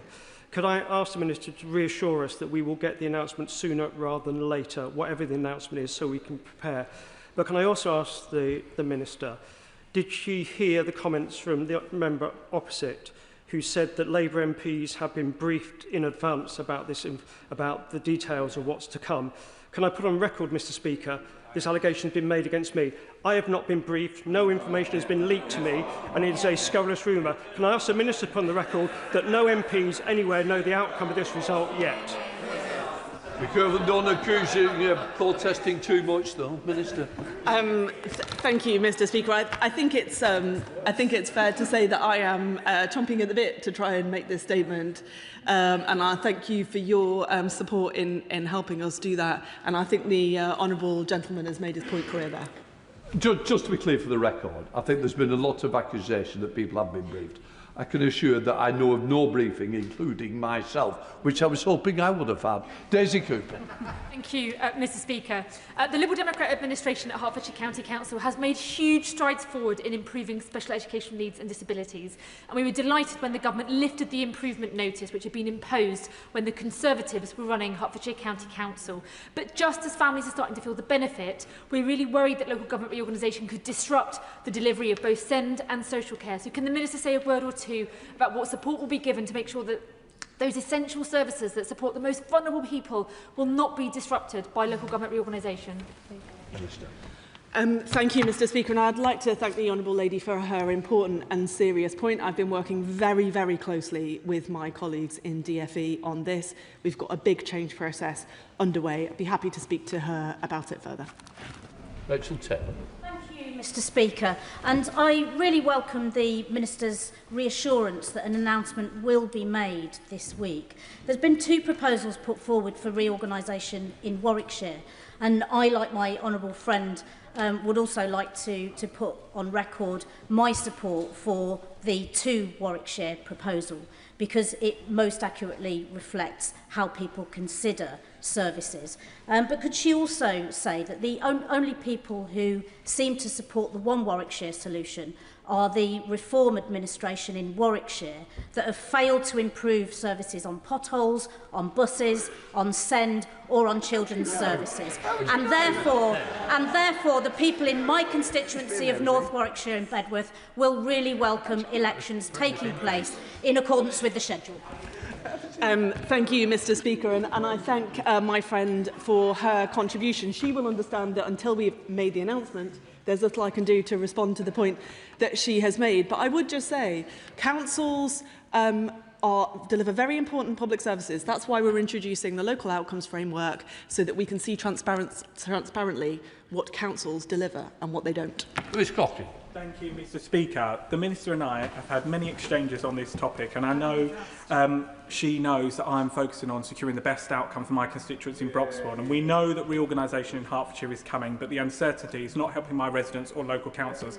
So can she confirm whether Hertfordshire, an option on Hertfordshire, will be included in the Minister's announcement on Thursday? And can she also confirm whether MPs will be informed before any public announcement is made?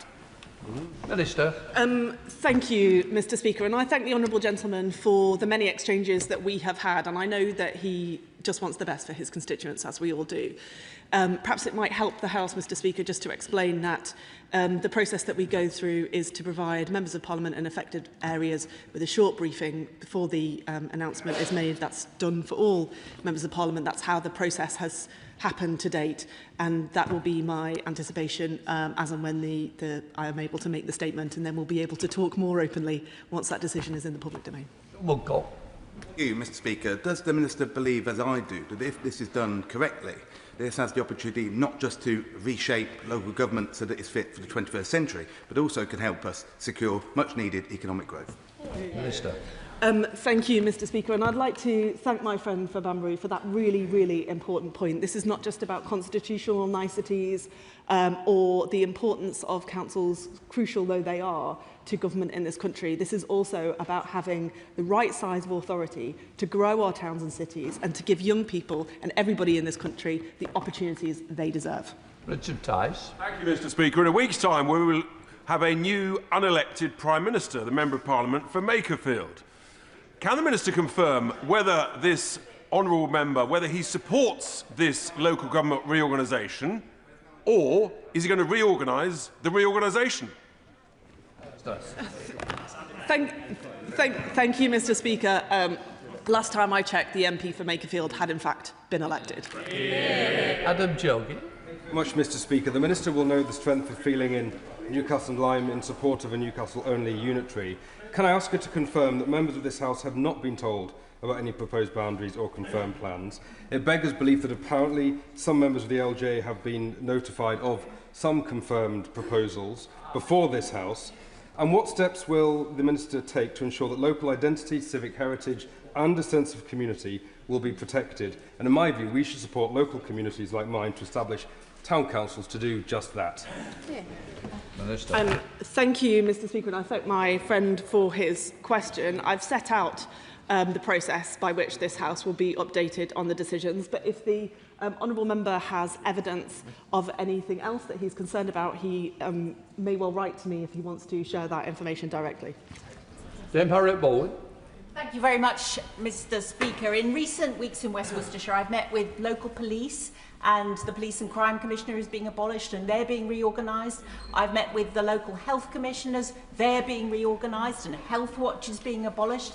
And then with district councillors, they're being abolished and their ability to make determinations on planning applications have been taken away. Can the Minister explain how any of this throwing everything up in the air is actually going to help my constituents, in particular the most vulnerable? Well said. Minister. Thank you, Mr. Speaker, and I thank the right honourable lady for her question. The approach we are taking is to put power in the hands of people and communities so that they can take decisions for themselves, because all the evidence is if people with skin in the game take the decisions, you get better decisions, you get growth and you get better public services. Murphy. Thank you, Mr. Speaker. I'd like to add to my honourable friend, the member for North Warwickshire and Bedworth's list of people who support a single unitary for Warwickshire, to include me as the MP for Rugby and also the political parties at Rugby Borough Council and at Warwickshire County Council. But as the Minister considers her statement on Wednesday, could she give a little bit more thought to two important stakeholder groups under the new local government reorganisation world, which is MPs? What role are we going to have when there's so much more power and responsibility devolved? And secondly, towns. We need to make sure that towns have as much representation as possible. And I know that she's considered these things, and I'd love to hear a little bit more about it. Minister. Thank you, Mr. Speaker. Perhaps I might suggest to my friend that once I've actually made the announcement, that we have a chat and I can talk to him about those things. Although I should say that as somebody who's had mayoral devolution for more than a decade now and represents a great town of Birkenhead, recently shortlisted for Town of Culture, Mr. Speaker, I have a lot of thoughts about this, which I'll happily share with him. Steve Darling. Thank you, Mr. Speaker. Torbay Council is the most deprived local authority in the southwest of England. And so I'd welcome the Minister's assurances that rearranging the deck chairs around this local reorganisation will not detract from regeneration, which is a core driver for that local authority. Also, the fact that the potentially new the new Prime Minister is set to move, number 10, a further 2 hours away from the west of England. So how will he be supporting the southwest? Minister. Thank you, Mr. Speaker. I'm not sure all of the honourable gentleman's questions there were quite central to the subject of this statement, but he makes a really important point, which is what is the objective here? And the objective here is to grow our economy so that we can deal with deprivation, particularly in seaside and coastal places, and to have better quality public services so that they can support people. That is the objective, and that is what I think we'll achieve. Rich Webb. Mr. Speaker, and I know I join yourself and other Lancastrian MPs waiting in apprehension for the announcement on Thursday. Blackpool have put their proposal for 4 unitary outline in Lancashire based on us achieving the best possible outcomes for people in Blackpool after losing £1.8 billion under the previous government. So we look forward. I know the Minister won't be able to comment particularly on the choices till Thursday, but can she also outline about Lancashire and the mayoral pathway, because we are moving so far behind Greater Manchester and Merseyside, and we can desperately spend that investment today. So can we ensure that the train on that track, so to say, keeps going? Thank you, Mr Speaker. And as a fellow North West MP and fan of Blackpool, I would say to him that he's absolutely right. That's why we need to stick to the timetable. That's why we need to get on with this so that we can invest in Lancashire, in Blackpool and everywhere else. Sir Julian. I'd like to think that if this Minister was Secretary of State, we wouldn't be in a situation where 23,000 people were signing an online petition protesting against the carve-up of the New Forest in this local government reorganisation. But can she tell me, is there any truth in the report in the Times on the 18th of June that said that the Secretary of State, in the case, I believe, of Essex County Council, had overruled professional advice from civil servants in 3 separate government departments to impose a gerrymandered solution on that county council as well? Absolutely, Minister. Thank you, Mr Speaker, and I thank the right honourable gentleman for his question. I'm sorry to say that I have not seen that report in the Times, but I would be very happy to write to him with a response to his question. Lou Murphy. Thank you, Mr Speaker, and apologies for not paying full attention earlier. I thank the Minister for her response to the urgent question. Can she confirm that ministers will be considering representations from councillors and MPs around the interim warding arrangements? There is some concern in Basingstoke and across North Hampshire that urban areas could be disadvantaged by a fewer number of councillors proposed. So will she be considering those representations? Minister. Thank you, Mr Speaker. Yes, we'll consider representations from all of the stakeholders to this process. Des Brownfellow.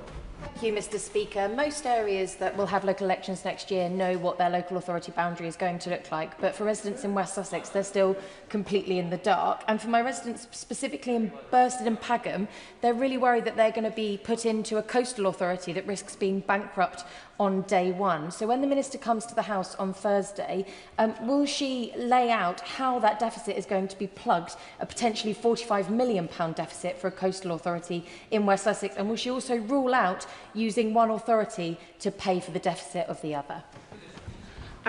Thank you, Mr Speaker, and I take the honourable lady's question as a kind of pre-alert to what she would like to know on Thursday, which is helpful, and I thank her for it. As a general point, local government finances are very challenging, and in the end, when a council can't make its finances work, all of us across the country pay the price. Toby Packard.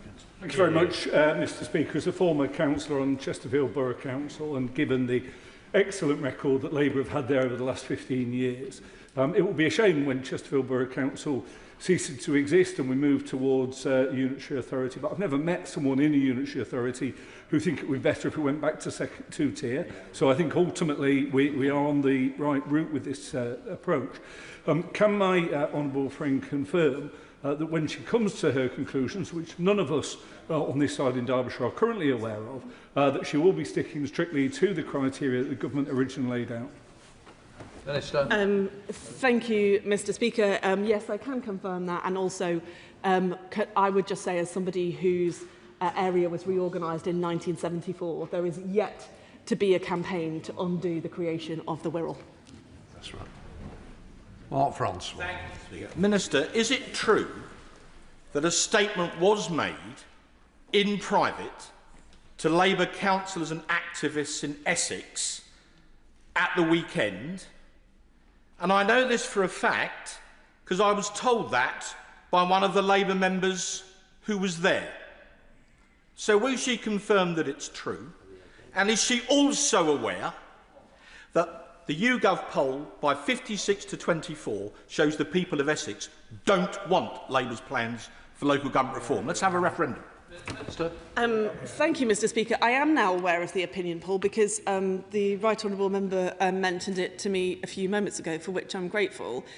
He mentions a meeting that I was certainly not in attendance of, and if he would like to forward the details of that, then I'm sure the department can look at it. But I certainly wasn't at any such meeting. Right. Steve Bress. Thank you, Mr Speaker. Two-tier government may have worked in the past, but it's not working today, and it's certainly not working for cities like Exeter. We have a two-tier waste authority. We have Devon County Council that's cutting homelessness funding, whilst we have an acute homelessness issue in Exeter itself. I could go on across many other areas as well.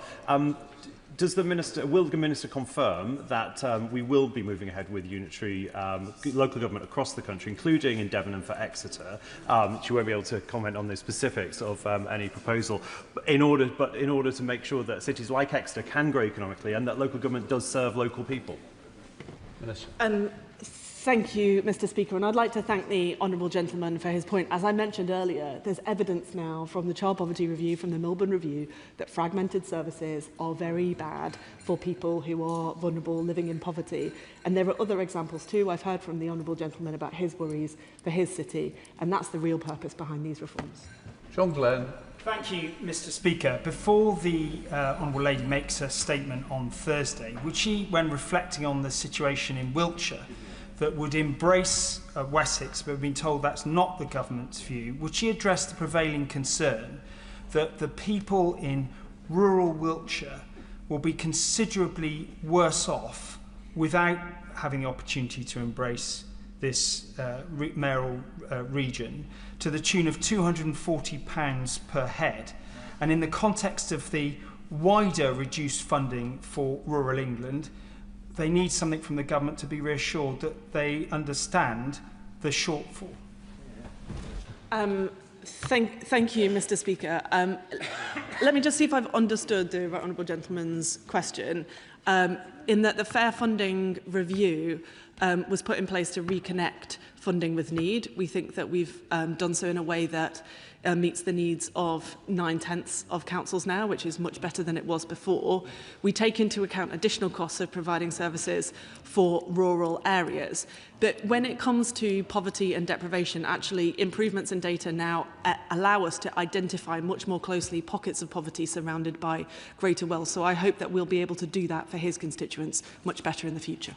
Ian Solomon. Thank you, Mr. Speaker. The Oxford-Cambridge Growth Corridor is one of the government's flagship regional growth priorities, with a ministerial champion in Lord Vallance to ensure joined-up delivery. Yet if reports that option D is being taken forward for Cambridgeshire are correct, the government will be choosing a structure with no realistic path to viability right at the start of that corridor. So will the Minister confirm what assessment has been made of option D's viability within the corridor and whether Lord Vallance was consulted before the decision? Thank you, Mr. Speaker. And obviously there's a limit to what I can say, given that the decision will be reported to Parliament later in the week. So perhaps we can come back to this then. But I'm very happy to say, Mr. Speaker, that I've met with Lord Vallance and worked very closely with him. David.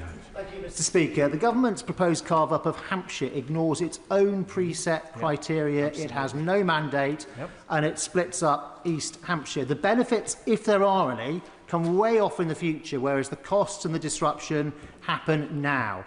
Does the Minister think that with the advent of a new Prime Ministership, this would be a good moment to stop in its tracks something that otherwise would make his fiscal task harder?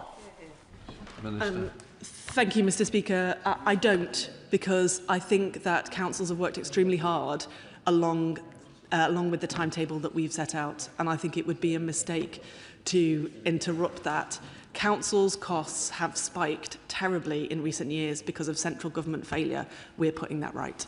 Thank you, Mr. Speaker. As the Right Honourable Gentleman for Salisbury mentioned, there is a very wild rumour going on in Wessex that a Labour MP has undermined the 4 councils against the will of the councils, which has been democratically voted on, and without discussing it with any of the MPs, that Wessex, which was ready to go, is not happening. Would the Minister be able to deny this rumour today so I can reassure my councils that this is not happening? Minister. Thank you, Mr. Speaker. I could spend all my time at this dispatch box confirming or denying rumours, but I think I would be here until Thursday if I did that. I'm sure that we will have further interactions when I make the statement shortly. David Reid. Thank you, Mr. Speaker. In Devon, local government reorganisation is taking up a great deal of bandwidth and detracting from what councils should actually be doing. Now, my constituents want to know if this announcement on Thursday will hold beyond the week. So given that the Minister has avoided this question from multiple members today, can she confirm, does the Member of Parliament for Makerfield, the future Prime Minister, agree with the proposed timelines and delivery for local government reorganisation in Devon? Thank you, Mr. Speaker. And I'm sorry to disappoint the honourable gentleman, but I am not here to answer questions on behalf of the Member of Parliament for Makerfield. But we have set out a clear timetable for local government reorganisation, and the job we should all do is to stick to that, because that's the best way to help councils get on with their jobs.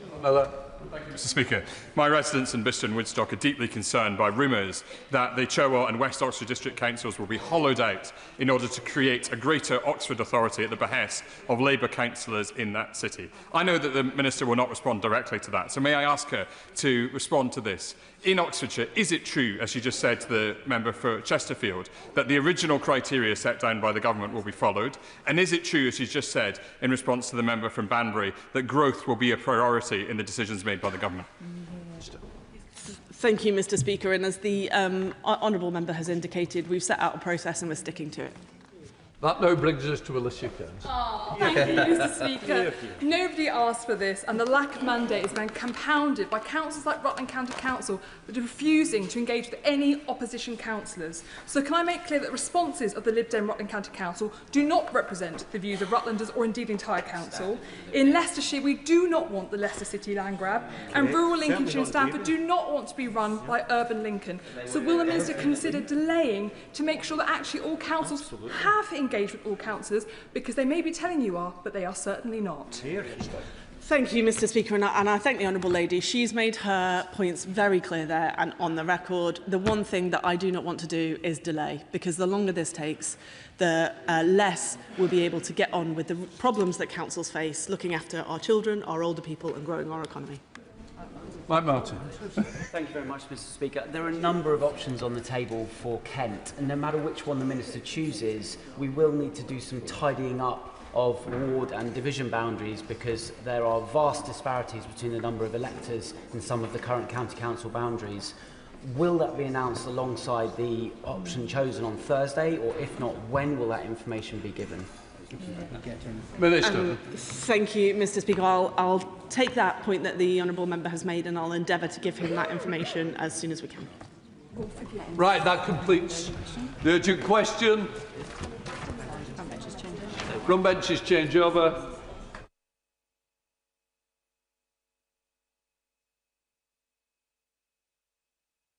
Come to the business statement, change of business. Leader of the House, Selwyn Campbell. Thank you, Mr. Speaker. Mr. Speaker, with permission, I will make a short statement to provide an update on this week's business. The business for tomorrow, Tuesday the 14th of July, will now be remaining stages of the Public Office Accountability Bill, followed by consideration of Lord's amendments to the Steel Industry Nationalisation Bill. Members who are considering tabling amendments to the Public Office Accountability Bill should consult the Public Bill Office as soon as possible. The Government will ensure that the text of its new amendments is made available to members in the Vote Office straight away. The business for the remainder of the week is unchanged. On Wednesday, the 15th of July, Opposition Day, debate on a motion in the name of the official opposition, subject to be announced, followed by a motion to approve a statutory instrument relating to national security. On Thursday, the 16th of July, the Sir David Amess summer adjournment debate, the subject for this debate determined by the Backbench Business Committee. The House will then rise for the summer recess at the conclusion of business on Thursday the 16th of July and return on Tuesday the 1st of September, and I will make a further business statement on Thursday. Shadow Leader of the House, Jessie Norman. Thank you, Mr. Speaker. I'm not going to come to the dispatch box now without registering my sadness and I'm sure everyone across this House at the dreadful news about Ann Widdecombe. And we'll talk about this later, I'm sure, but I just wanted to start with that. The Leader of the House is a good and honourable man, and he will be deeply embarrassed by this fiasco of a procedure today. It is a gross breach of parliamentary protocol and timing to bring a bill, let alone a bill of this sensitivity and magnitude, to the House on this very abbreviated notice. Of course, there is concern about the victims of the bill, of the Hillsborough disaster and their families across this House.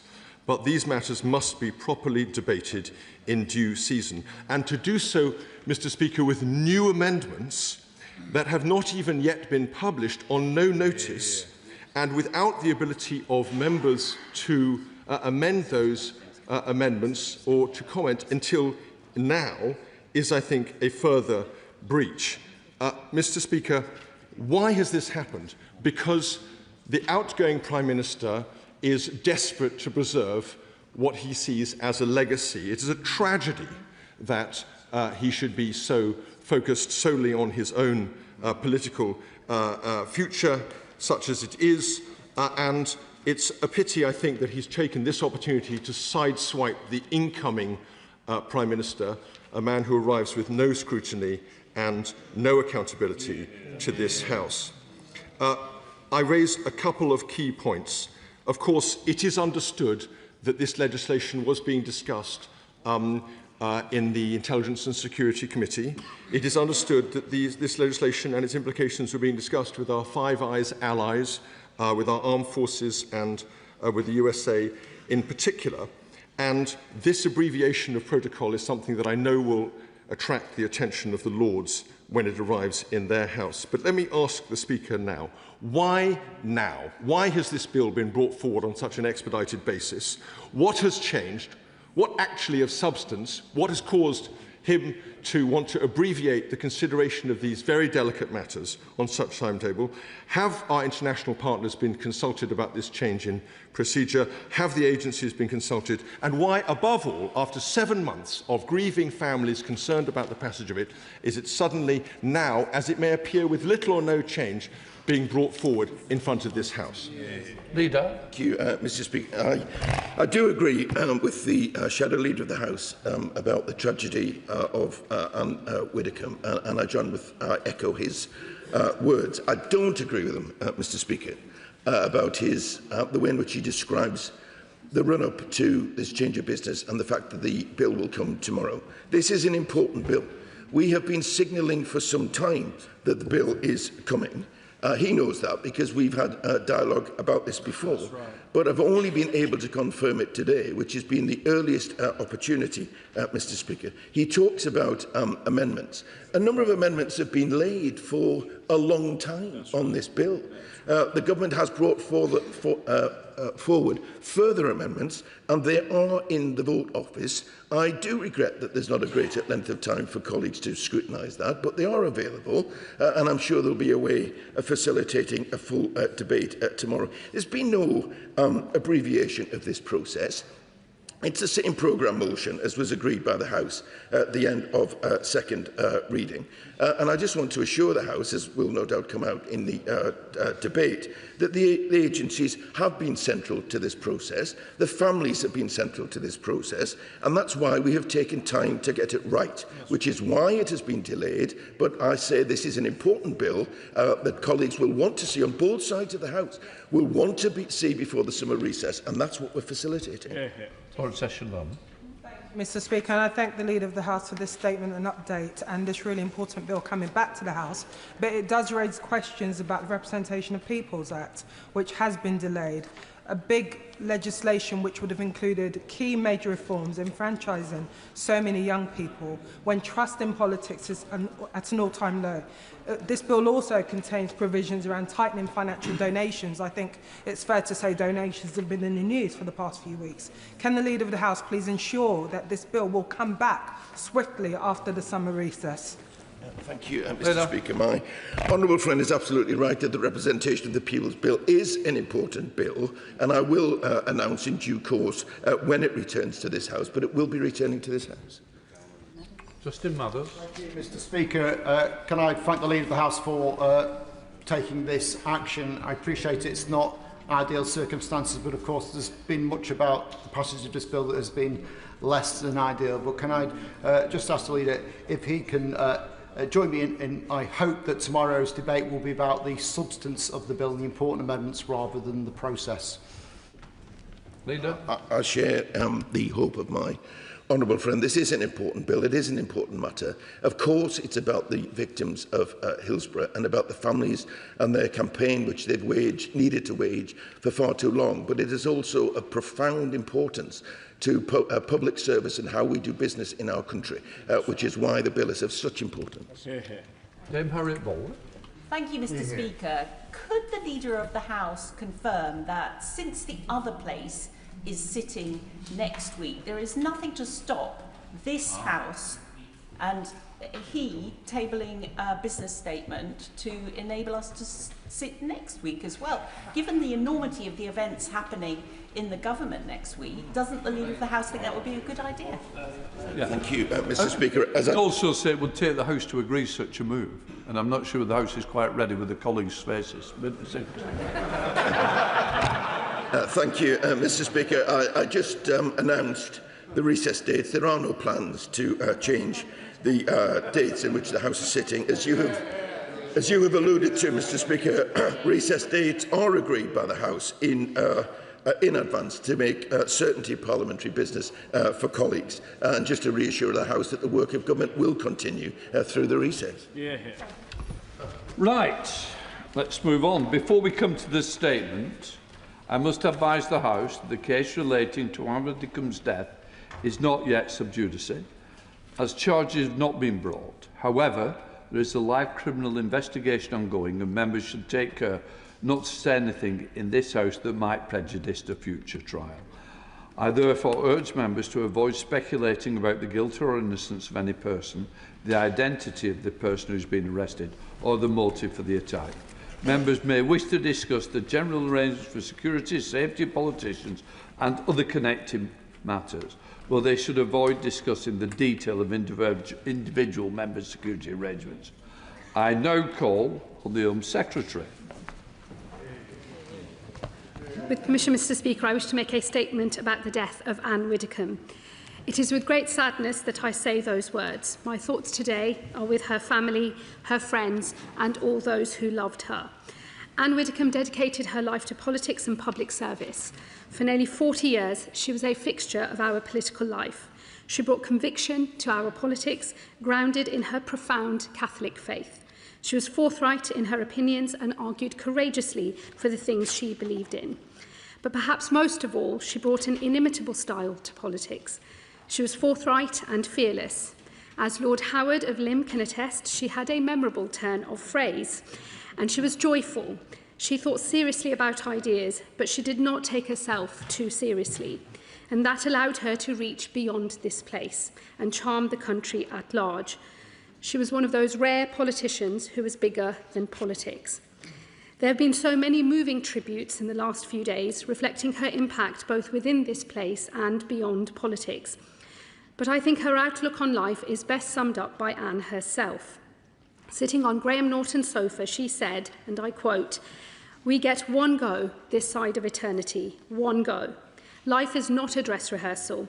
You take opportunities that you like and you go for it." Anne took her opportunities. She was the proud MP for Maidstone for 23 years, a champion of her constituents. She served the country in government as Minister for Employment and then Prisons, and she took politics out of these ancient walls and became a bona fide TV star. Her contribution to our politics and our national life will never be forgotten. Mr. Speaker, on Wednesday, Ann Widdecombe was murdered in her home. The circumstances of her death are extremely distressing. Counterterrorism policing have now taken the lead in the investigation.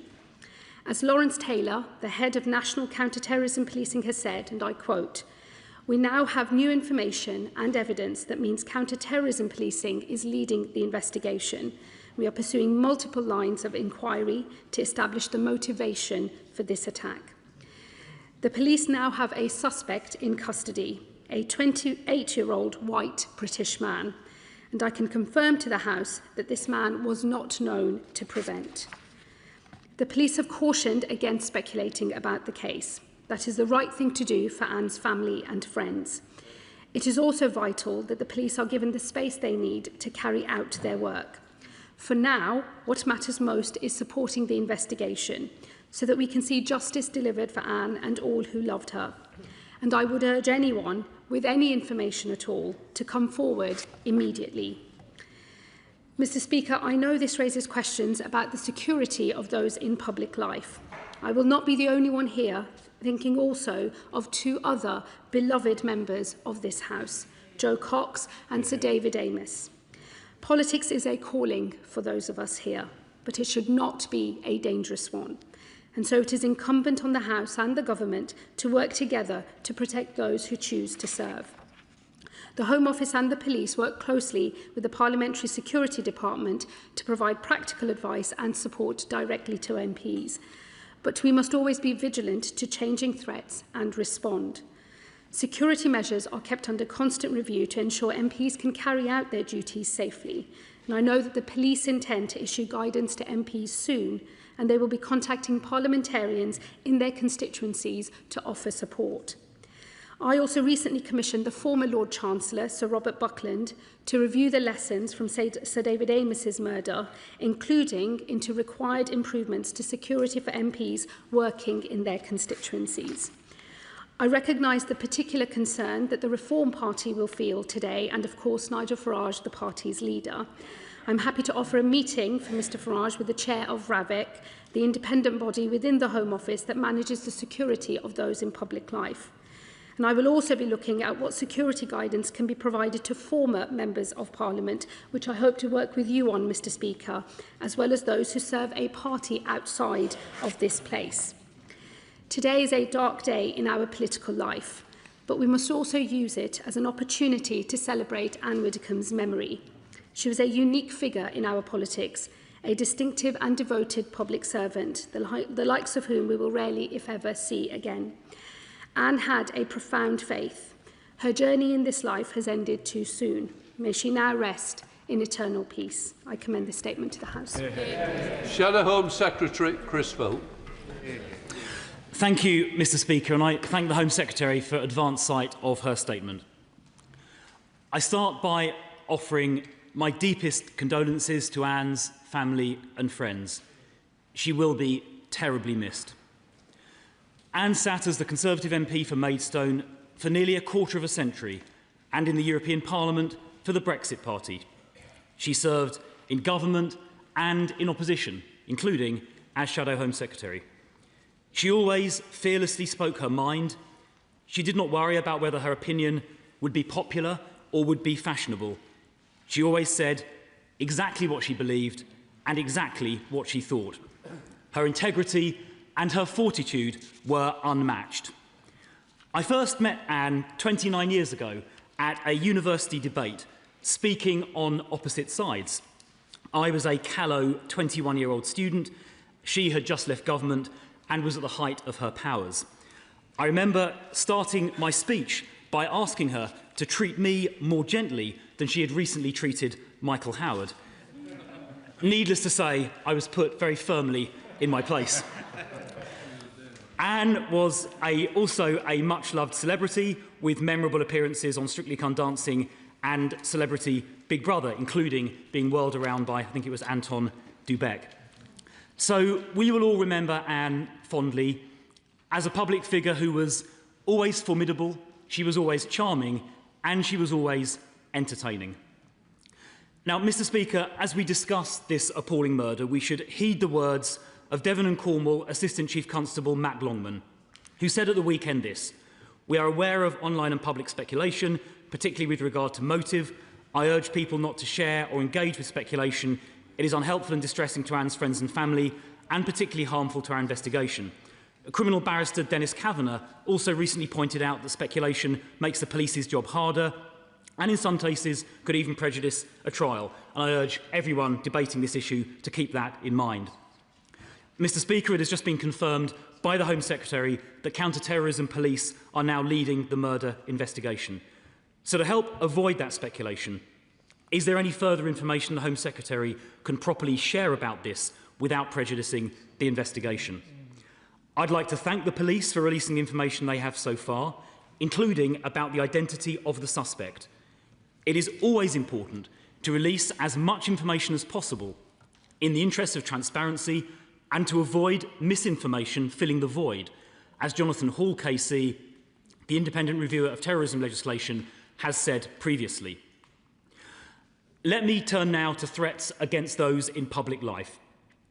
Any threats against MPs who have been democratically elected to represent their constituents or others in public life should be taken extremely seriously. In the last 10 years, 2 MPs, Joe Cox and Sir David Amess, have been murdered. And now a former MP has been murdered as well. The threat is clearly real.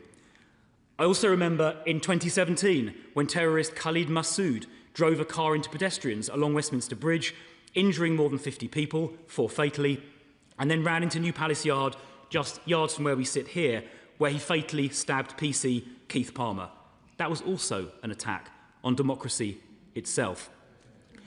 And Mr. Speaker, I would like to thank you personally for all the work you are doing to protect MPs and those in public life. I know that as the Speaker of the House of Commons, you have made the safety and protection of those in public life your highest priority, and I would like to thank you for that. We must redouble our efforts to ensure that public political figures who are MPs and those like Anne who are not MPs always receive the proportionate protection they need. I'd be grateful if the Home Secretary could confirm that she will review all the arrangements with this objective in mind.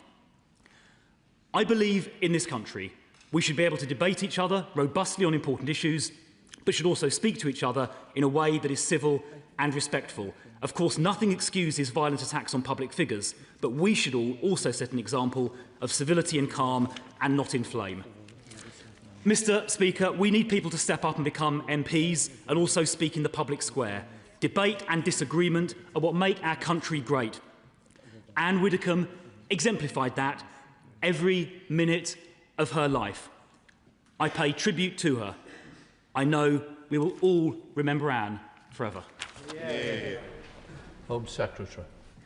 Thank you, Mr. Speaker, and let me thank the Shadow Home Secretary both for his own remarks and memories of Ann Widdecombe and also for his questions. Let me say to him that in relation to the new information that has come to light and the progress on the counter-terrorism policing investigation, there is a statement that has been put out by counter-terrorism policing, which I believe has been published online, but I will make sure it is placed in the library of the House as well.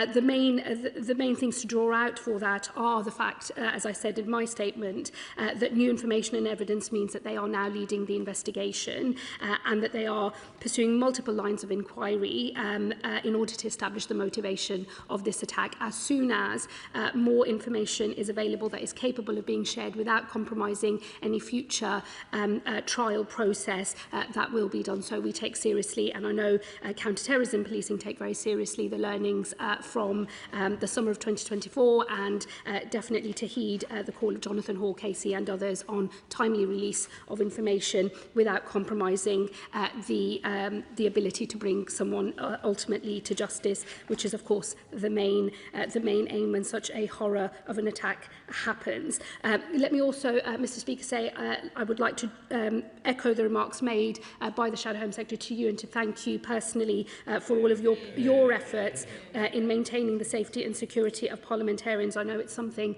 that you personally worry about and take a deep interest in.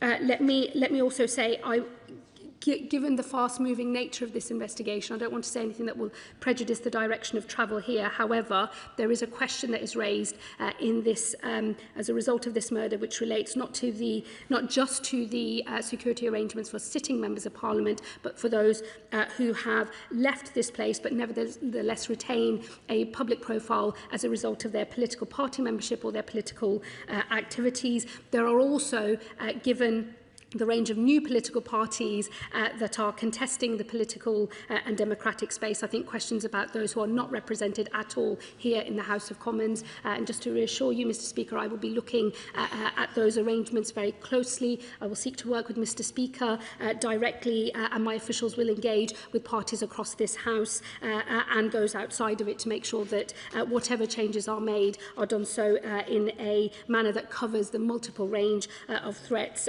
that we see. Mr Speaker, I think there has been a step change in the security parliamentarians over the last few years, but I think that it is a reflection of the multi-layered threats that our democracy faces and that our active individuals in democracy face, that this is not something we can ever take for granted or believe is settled. It is something that we have to continually review, which we do, and there are new questions that are raised, which I will make it my personal business to answer, and I will update the House in due course. Member of the House, Diana. The Home Secretary will be aware of how important it is to make sure that members of this House get the protection and the defence they need. At one point, I got as many threats and abuse and threats of violence as all the other women MPs put together. So I think it's important that we take this issue seriously. I think we should recognise, and I can speak to that because of my years in the House, that this has got much, much worse with the rise of online activity. And so we need to find a way to make some of these online companies more accountable for the threats and the violence that they allow on their platforms. And we need to make it aware, as I just said, the importance of protecting members of Parliament. Home Secretary.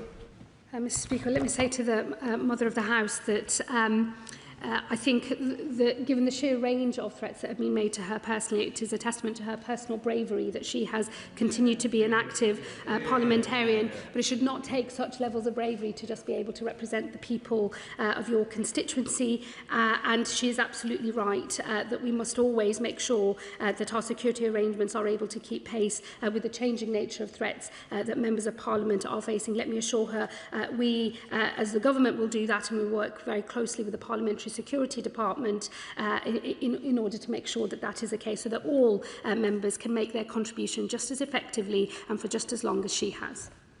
Some Liberal Democrat spokesperson. Thank you, Mr Speaker. The news about Ann Widdecombe is shocking and deeply distressing. My thoughts are with her family, including her nephew, the Reverend Roger Widdecombe, my constituent, and his wife Hannah, who lead the congregation at St Paul's Church in Cheltenham. Her death is all the more tragic, given what we now know about the upsetting and disturbing circumstances. Ann Widdecombe was a conviction politician and also an entertainer. Many did not agree with her views, including me, particularly when she was briefly my member of the European Parliament. But the style in which she put those views was compelling, and it captured the attention of her nation, just at her dance moves. They were deeply held beliefs, and she was a passionate public servant who was never afraid to challenge those in power, and might I briefly speculate, Mr Speaker, a strong liberal inclination to challenge power from a strong Conservative politician. I want to pay tribute to the police for their rapid response in this case, and I want to pay tribute to you, Mr Speaker, for the way in which your office gives security support to MPs. It is important we are able to do our jobs without fear, intimidation or worse. It is, of course, horrifying that there have been 3 politicians murdered in this country in the past decade. Clearly there is more work to be done. Might the government support some amendments to the upcoming Representation of the People Bill to impose a duty on the Electoral Commission to provide more guidance and safety for politicians? And will the Home Office consider supporting some measures so the safety of politicians can be improved? And finally, Mr Speaker, some alarming allegations were made on the weekend by the Reform Home Affairs spokesperson Zia Youssef. If they are true, these allegations are extremely concerning, but given his record, I think many of us have doubts. I'm certain that the government and the House authorities, including you, Mr Speaker, are taking seriously the duty of care to members from all parties in this House. But for the sake of the record, perhaps the Home Secretary can confirm that this remains the case. Secretary. Let me thank the Honourable Member for his contribution on his three specific issues that he raised on the amendments to the Representation of the People Bill. Let me say to him, I'm very happy to discuss with him. He knows that Home Office is not the lead for that bill, but I'm very happy to have a discussion with him about any additional measures that might be needed in terms of legislation. Of course, the Electoral Commission has its own work to do. It might be better that duties are placed elsewhere, but as I say, I'll happily discuss that with him. And equally, whether there's any further obligations or changes of policy in respect of the Home Office or indeed the Parliamentary Security Department. Again, I'm happy to engage with him and other members across this House. Let me also say, I don't wish to speak for you, Mr. Speaker, but I think all those of us who are members can attest to the fact that all of us are treated equally in this place by the Speaker and also for the purposes of the Parliamentary Security Department when it comes to our safety on this estate and also in our constituencies. Let me say that is a position shared by the government. There is equal treatment for all in terms of the work that we do on security of members of Parliament. There is specific work that is undertaken by RAVEC, which is the independent body within the Home Office that looks at security arrangements for some of those in public life. That work is also fiercely independent. It has been the subject of legal proceedings before, and I've always maintained the independence of that process, and that is based on risk assessment and risk management. Just for the record, every member of Parliament is equal in the security to me. There is no difference between any member, I want to assure. When things are brought to my attention, because we don't discuss security, I don't put out there what is happening, what has been done, but I reassure everybody that when it is mentioned to me, it is passed on to the security people to deal with. Unfortunately, I'm sorry that people don't think I do that. Lucy Pell. Thank you, Mr. Speaker. Can I join the Home Secretary in paying my respects and condolences to the family of Ann Widdecombe? We might not have agreed politically, but I always greatly admired and respected her outspokenness, her fearlessness, and her ability to not take herself too seriously. I think she was one of a kind, Mr. Speaker, and of the like, frankly, we don't make any more. I think we can all agree on that.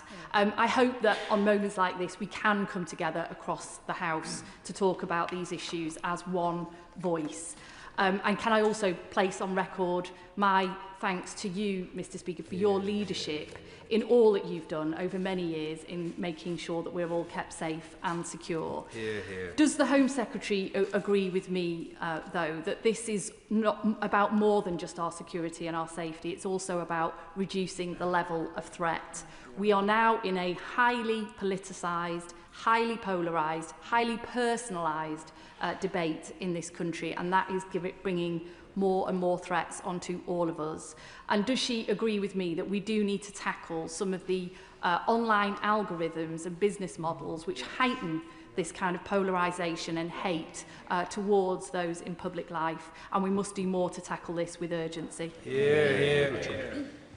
I thank the Honourable Lady for her contribution and her questions. Let me say, I think she's right that the current climate that we are operating in within our national politics is unlike any that most of us have seen. Those of us who've been around for a while can see the big change that has occurred over the last decade or so, and we do absolutely have to do more as a government and as a society to know exactly what the boundaries are between passionate, contested, fierce debate of the kind that Ann Widdecombe herself engaged in, and then behaviour that spills into threats and harassment of the kind that is designed to drive people out of public life. And getting that balance right, I think, is absolutely crucial. I think it is clear that there is more work for the government to do, there is more work for us to do across society. That includes social media platforms taking greater responsibility for the kinds of behaviours that are promoted on their platforms, and I can assure her that I will be discussing this with colleagues across government to make sure that we are responding to all of those challenges. Dame Karen Bradley, Chair of the Home Affairs Select Committee. Thank you very much, Mr. Speaker. Like many on this side of the House, I have very fond memories of Anne. She made the effort to travel to Staffordshire Moorlands. Not many people do. We're quite an isolated area. And she came to Consul... Yes, they come to Alton Towers. The honourable gentleman is quite right. But she came to Consul Hall Gardens, as it was then, to do a fundraising dinner for me. And she delivered a tour de force, which I suspect the then Prime Minister, the noble Lord Cameron, might not have entirely approved of. But my association were totally enraptured and thought it was the most wonderful event, and it's still fondly remembered in the association. Not least because she told me I had to take my heels off because I was going to stand far too tall next to her in the photographs, and that was not appropriate. Can I also thank Staffordshire Police for contacting me this weekend and making a visit to my home to review my security arrangements at home. I know police forces across the country will be doing that, and I'm very grateful to them for taking that time. But could I ask the Home Secretary to comment on what might happen in the longer term around the prevent duty? She will know that the Home Affairs Select Committee did produce a report on new forms of radicalisation and extremism, and we have some recommendations which we hope might be able to help the law enforcement and others to find those that have a tendency towards violence. Could I ask her if she will consider that in the longer term?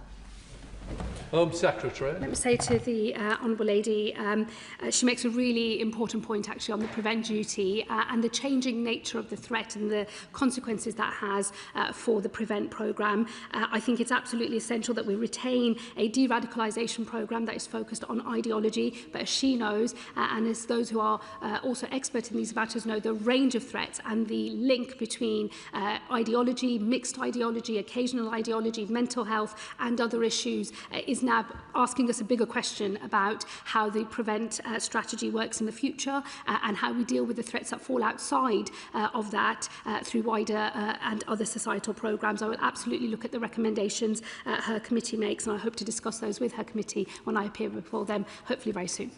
Member of the Speaker's Conference on Security, John Slinger. Thank you, Mr. Speaker.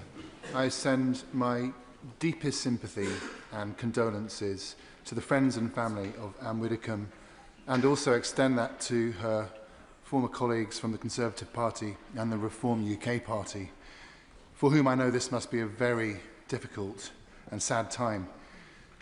I want to put on record, Mr. Speaker, that you chose that the subject of the Speakers' Conference for this Parliament would be the security of MPs, candidates and elections, and we have done good work on in the Speakers' Conference, but there is much more to be done, as I'm sure we can all agree. So will the Home Secretary confirm that she will work closely with you, Mr. Speaker, and the Parliamentary Security Department and all others who care about protecting our democracy from the threats that sadly are growing? Absolutely give that assurance to my honourable friend. I will pick up a discussion with Mr. Speaker and others on how we think about security for those who are no longer members of this place and also the specific new circumstances that are raised by Ann Widdecombe's murder. And I'm happy to work across party and across all of this House and indeed with the Speakers' Conference as well. Thank you, Mr. Speaker. We are all reeling with shock, sadness and anguish at the loss of our Anne, and also the manner in which she has been taken from us. She was a colossus in public life, in political life, a legend adored and loved by millions and millions of people, including my own late mother, for whom she spoke so very warmly of Anne. She was a remarkable lady. She had an incredible work ethic. She would think nothing of going the length and breadth of the country to speak at rallies. She was an incredible orator who always spoke without notes. Absolutely remarkable. And her philosophy to life, the Home Secretary touched on it, she viewed life as it's not a dress rehearsal. You grasp every opportunity. You go for it as far as possible. Her career, her political career here, Mr. Speaker, I checked earlier, in 23 years, she made over 8,000 contributions in this place, and some remarkable witty interventions. When an honourable member said that she should disappear with her broomstick, she immediately replied, "I have my broomstick and I will cast a spell over you."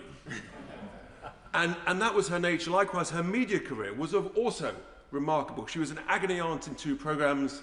She was a most deserving semi-finalist in Strictly Come Dancing, for sure. And of course, Celebrity Big Brother. And she was an incredible panto performer that was adored by so many. Her conviction, her passion, and her advocacy for free speech was to be commended. I had the honour of working with her for the last 7 years, and despite being a foot taller than her, I somehow always found myself looking up to her. And she also, when she phoned, I always stood up on my toes, incoming, beware.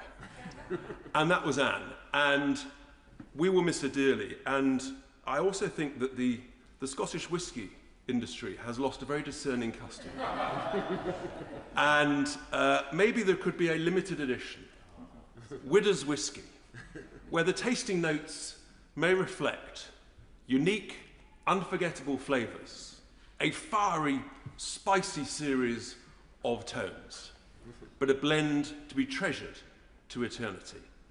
May she rest in peace, Mr. Speaker. And I just asked the Home Secretary in conclusion, could she ensure that the counter-terrorism unit keep us updated on as regular possible basis? And given the nature of these things, we all want our police forces to do brilliantly, of course. Would it be wise, when considering motivation, when giving us early updates, to keep things being open-ended as opposed to motive, as opposed to ruling things out too quickly that may then end up being ruled back in? Yeah. Well, let me first say to the honourable gentleman that was a very moving and affecting tribute to Ann Widdecombe. Let me say on Widder's Whisky, as a teetotal Muslim, I would never be able to partake of such a drink, although if there is a non-alcoholic version available, I will happily imbibe. Let me say to him, we will of course make sure that as and when it is possible to share more information about the circumstances of the murder and the motivation that is done so in the appropriate way, and also to reassure him at no point has anything been taken off the table in terms of the investigation. It's a live investigation. It is not unusual in these matters that in a fast-paced investigation, more information comes to light that changes the nature or the character of what we think we are dealing with. And I am reassured that Devon and Cornwall Police have been working really closely with counter-terrorism policing, and as soon as this additional information was made available, counter-terrorism policing have taken over as is appropriate and as is the right thing to do. And I would like to share the sentiments that have already been expressed and send my deepest condolences to the family and friends of Ann Widdecombe. And of course, security is a huge issue to all of us in this chamber, and I'm sure I was not the only one this weekend who went about my business in the constituency looking over my shoulder more than I normally would. And it's terrible that this is the third Member of Parliament, an ex-Member of Parliament, to have been murdered. But it shouldn't be like this. And whilst I thank the Speaker for everything he's doing, and I have already heard from my Operation Bridge of Contact this morning about my security and is everything okay, which I'm really delighted to have heard from, it does seem that security fob and security in our houses is not really enough. And so I'd just like to ask the Home Secretary what more she can do to work with the Parliamentary Security Department and with the Speaker to make sure that our security is not undermined.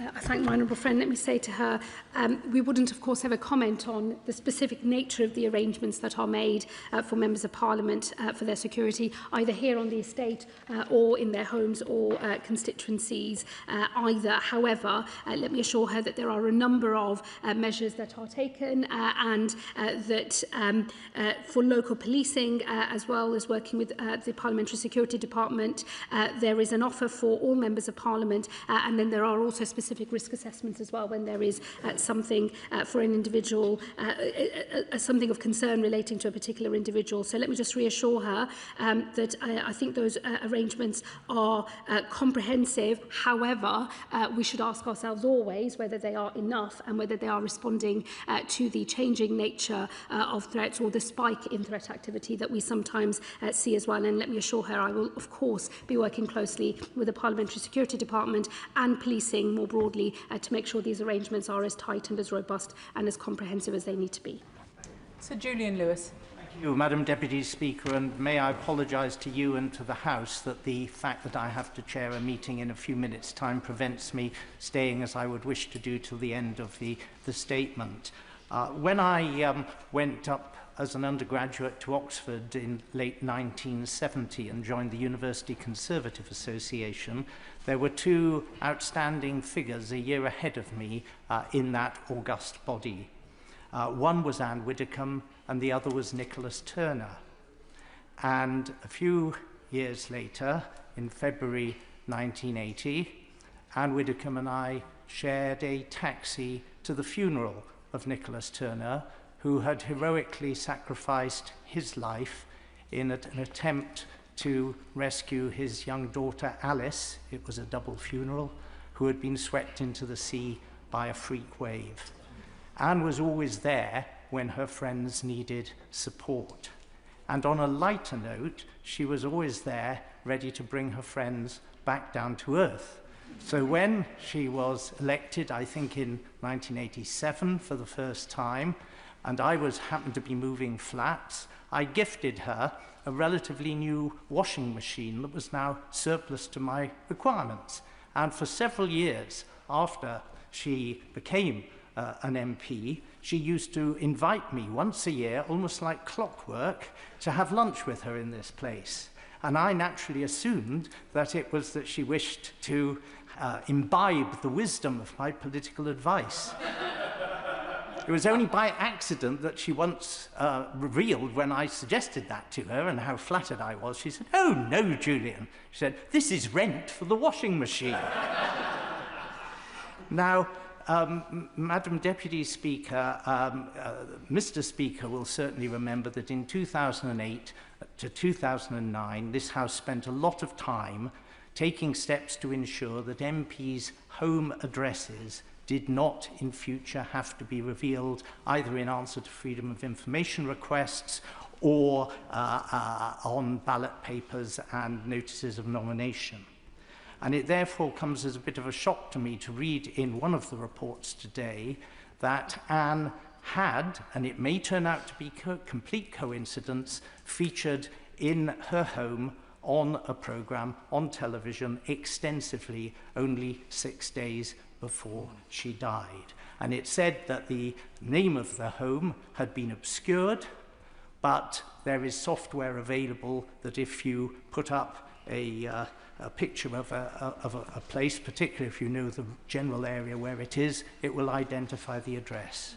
So may I please appeal to members and ex-members from whatever political party, do not throw away the gains we made, and whatever else you do, keep your home addresses as private as you possibly can.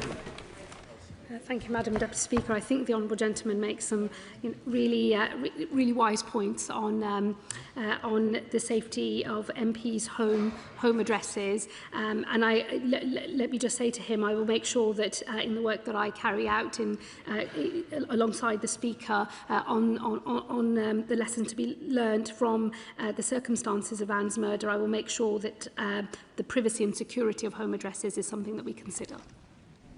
Florence Eshalomi. Thank you, Madam Deputy Speaker. I join in paying tribute to the many heartfelt tributes for Ann Widdecombe from members right across the House. I didn't know her personally, but as someone thinking about before I came to this place, there are many names that you always come across, and hers was definitely one of them. And may her gentle soul rest in peace. I wanted to ask the Home Secretary about the area that many members have already raised. I spoke to a group of students earlier this afternoon, students who were completing work experience in shadowing. And one of the young girls asked me, what are the downsides and what do you not like about this role? And it pained me, to be honest, to them to say the death threats and the abuse that you get just because you are doing something that you love and something that you enjoy. And we have to be honest about the real life threats being faced by parliamentarians right across the House just for doing the job that they really enjoy. So I asked the Home Secretary, can she confirm that it is good that counter-terrorism police are leading this, that they have all the necessary resources they need to be able to carry out this full and thorough investigation, because there are many competing demands that they will be dealing with in our ever unstable and global world. And can she also confirm that in addition to some of the misinformation that's been spread online, we look at the area which the Mother of the House did mention around that online misinformation, that targeting. I'll declare an interest, Madam Deputy Speaker. I do sit on the Speaker's Committee on Electoral Commission, and this is one of the areas we have looked at. And just to add my tributes and thanks to the Speaker for the work that he's done on this in terms of the Speaker's conference. I know that whenever I've raised issues, and to thank the Parliamentary Plate team, they have taken that really important. And it's important that we don't deter future people for standing for public office. My honourable friend is absolutely right to say that we must make sure that people aren't either driven out of politics or put out of entering political life at all, and it's incumbent on us all to work together to make sure that whenever we're asked that question about the downsides of public life, that we're able to give a positive view, because it's a truth, rather than where we are today. On the resourcing for counter-terrorism policing, let me assure her they do have the resources they need. I had an extensive discussion and briefing from the head of National Counter-Terrorism Policing, and I'll be kept updated on their progress, and in particular as to whether they need any more from us at the Home Office. We stand ready to offer greater assistance, but I'm assured at the moment that they have everything they need. Sir Ian Duncan-Smith. Madam Deputy Speaker, on Friday was a funny day because I heard the news very early in the morning that Anne had died. I must say I was utterly surprised over that, because she seemed perfectly fit the last time that I saw her.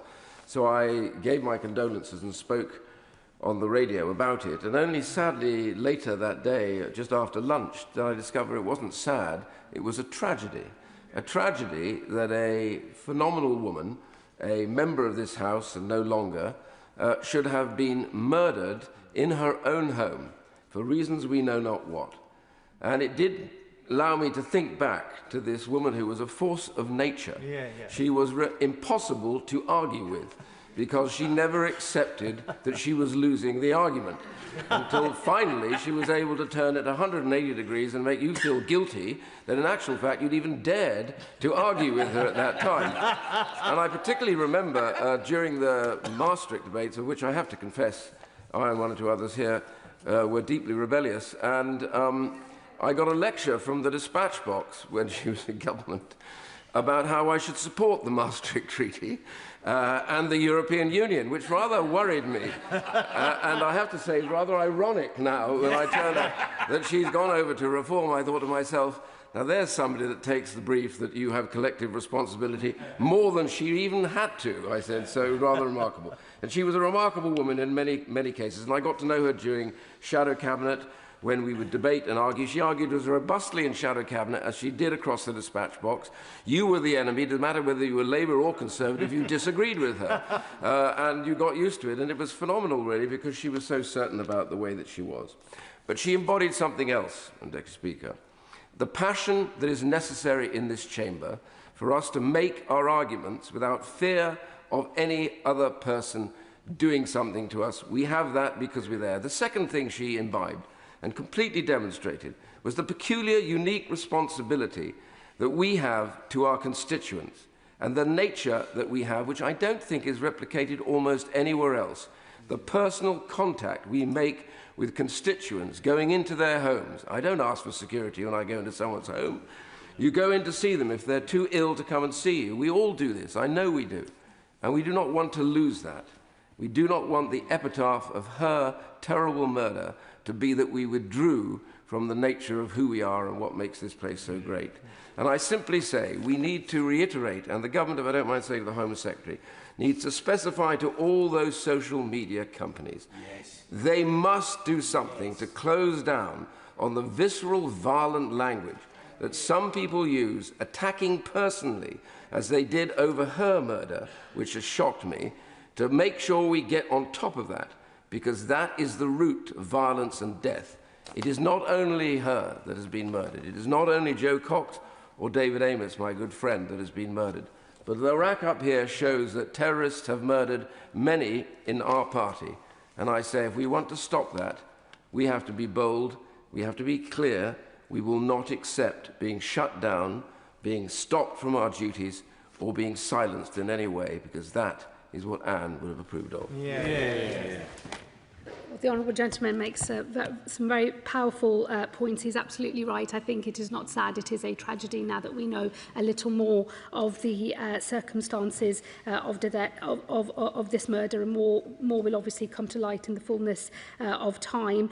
Let me say I agree with him. I think as a society, as a government, we are all going to have to do much more on holding social media platforms to account for what is said and done through their platforms. I think that some progress has been made, but it feels like it takes a long time to get legislation through, many years before any of it can be implemented, and this is a very fast-moving environment, and getting that balance right between fierce and contested debate and then the behaviour that gets you into threats and visceral abuse and harassment, I think is incumbent on all of us, and I hope that we're able to work together across this House to achieve the necessary balance and the necessary regulation of social media that we need. Justin Madders. Thank you, Madam Deputy Speaker. Can I add my condolences to those of the Home Secretary and other members, to the family of Ann Widdecombe. May she rest in peace. I just want to flag up, if I may, the concerns I have, not just about members of this place, but actually our party members, our councillors, our council candidates. Every week in my constituency, volunteers go knocking on doors, and I have to say most of the responses we get are absolutely fine, but there is an increasing trend for violence and aggression on the doorstep, and these are people who are giving up their own time to engage in the political process, and they should not be met with violence and intimidation. So we absolutely need to do far more than we are to tackle the causes of this division and aggression. I absolutely agree with what members have said about social media companies and the algorithms peddling hate, but we also need to look at what we can do. I've put some amendments down to the representation of the people bill to deal with misleading information online, but also statutory code of conduct dealing with prevention of abuse and intimidation in campaigns. I think there's more we need to do, and in particular I'm concerned that actually we're putting off the next generation of members of this place by making it so intimidating on the doorstep. We need a wholesale review and real action to protect everyone who does their bit in democratic life. Well, my honourable friend makes some really important points. Just as joke candidates are a feature of British democracy, so is knocking on doors at election time and talking to people up and down the country. And I think all of us have a responsibility and a duty to make sure that the unique features of British democracy are protected at all times. And that has also been the work of the Defending Democracy Task Force, which my honourable friend, the Security Minister, who's now the Defence Secretary, has led on, and which the new Security Minister has taken over. Let me assure him we'll do everything we can to protect the norms by which our democracy is felt across our country, and how we all take part in it is protected. Let me say to him, this has come up from other members as well, on potential amendments to the Representation of the People Bill. I will undertake, that is not a Home Office lead as a bill, but I will undertake to members of the House today that I will discuss this with colleagues in government and make sure that we respond on specific amendments, or at least on a body of work, to make sure that any additional amendments made to that bill are capable of reflecting the nature of the challenge that we face. Pete Wishart. The news about Ann Widdecombe was truly shocking, compounded by the fact and the way that she had met her death, and the thoughts of my party, the Scottish National Party, are with her friends and family today. As has been said, Anne was a larger-than-life political figure, liked by people right across this House for her wicked sense of humour and her straight-talking. I remember when I inadvertently strayed into a private Conservative event to be met by Anne, sending me packing. And I could say something, Madam Deputy Speaker, for somebody of her stature, she was a very effective bouncer. Now, there is great interest in this tragic death, beyond those with an obvious interest in politics. And there will be this temptation to speculate about her death, including with those with more malevolent intent on social media. So can the Home Secretary do everything she can to ensure that the information that's passed on about this particular case is correct and right, and do everything possible to counter those bad bits of misinformation? It's incredibly important that nobody indulges in any speculation of any kind, and for those that do, that we all collectively call them out as well, that people exercise caution before they comment on this case. For those who wish to see justice done, that is the right way to behave, and that is what we should all want, the proper functioning of our criminal justice system, which does require careful handling of information. We will obviously, wherever possible, step in to correct misinformation, as the police have done as well, but occasionally in these sorts of cases, the police are constrained as to what they can put out in the public domain because they wish to protect proceedings that may follow in the future. And so for all of us, I think we have to be vigilant and we have to be careful and we have to send out the right message from this House as to what our expectations are. Helen Dollymore.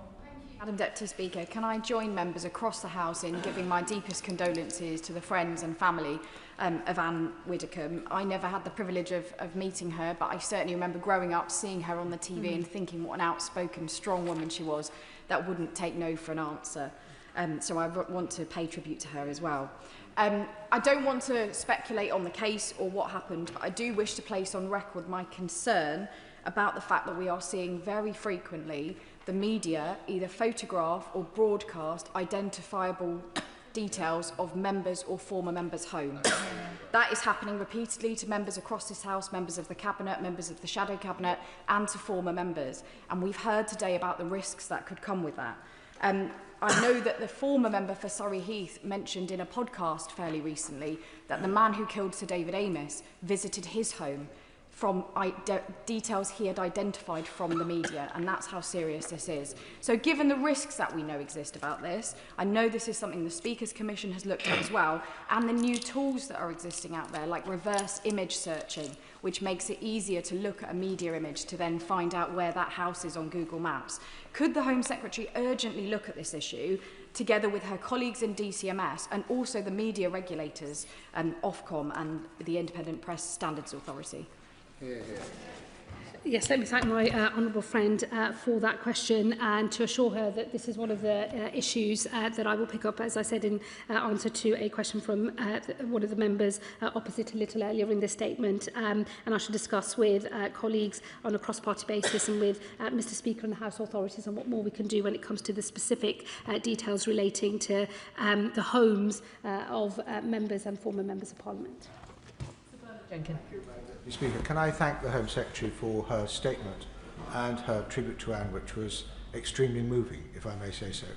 Can I also just point out the unfortunate statistical fact that as a Member of Parliament you are more likely to meet a violent death than a member of Her Majesty's Armed Forces or a member of the British Police Forces.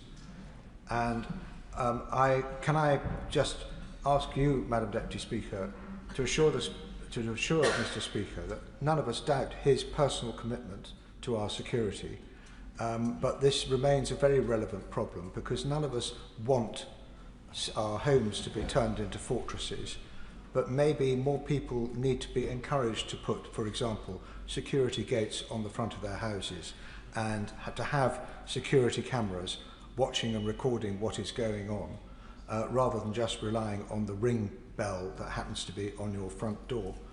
Can I just also pay tribute, my own tribute to Anne, that much has been already said, and I shared 18 years of her parliamentary life alongside my right honourable friend, the right honourable member for Chingford Wood and Green, the disagreements about Maastricht, the disagreements about women candidates. My goodness, she loathed me trying to promote women candidates in the Conservative Party. And I maintain she was wrong about that. But she was right about many things. Her maiden speech was actually about the Trident nuclear deterrent at a time when the Labour Party was a bit wobbly on that subject, and the Liberal Democrats. But what a testament to what an emblem of her patriotism and fervour for strength and clarity of purpose. And I would also just point out, I served in shadow cabinet with her when the government were introducing the Human Rights Act and our close adherence to the European Convention on Human Rights. She was the one member of the shadow cabinet said we should oppose this, when there were members of our shadow cabinet saying that we should relish joining it. And she was right.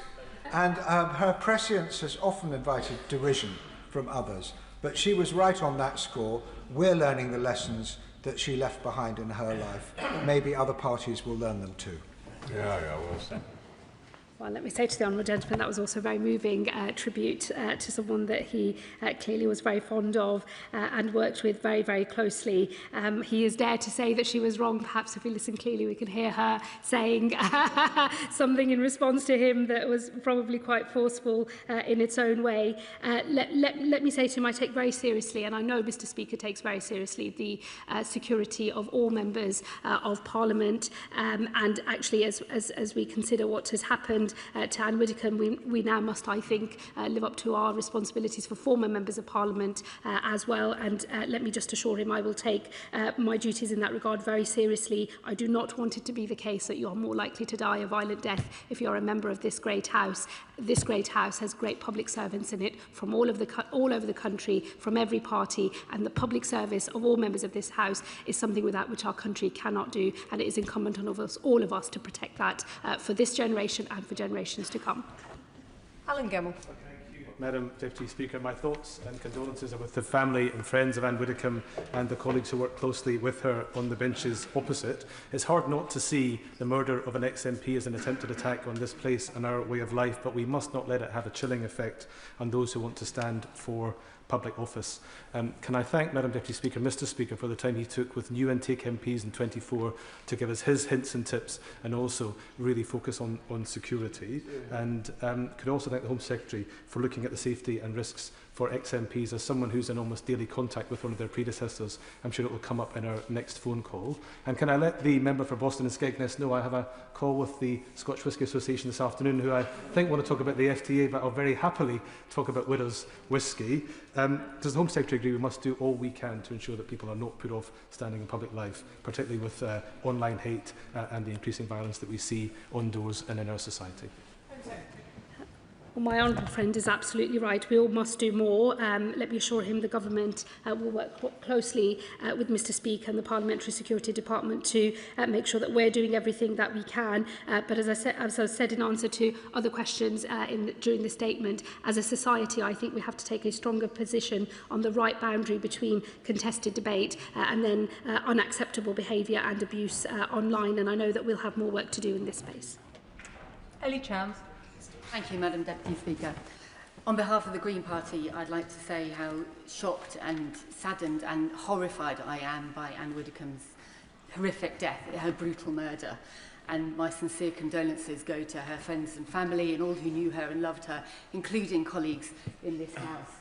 And I welcome the points that the Home Secretary has made about reviewing security arrangements for those in public life, including former MPs and those outside this House, and very much agree with her in terms of the responsibility that we all have across this House and beyond to avoid speculation in order that the police can do their vital investigation and bring the culprit to justice. She's recognised the calls that have been made from across this House today for further action to tackle the proliferation of polarisation and indeed hatred online.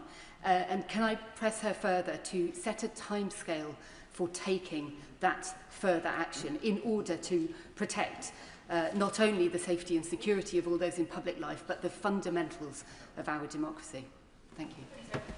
Thank the Honourable Lady for her contribution and her question, and just assure her that I will be picking up a discussion with my colleagues across government on how we do more on social media platforms and the sorts of behaviours that are promoted on social media platforms that we know are having a very damaging impact on our democracy, but also in the safety and security of people involved in politics in different ways, both as activists and then also as elected representatives.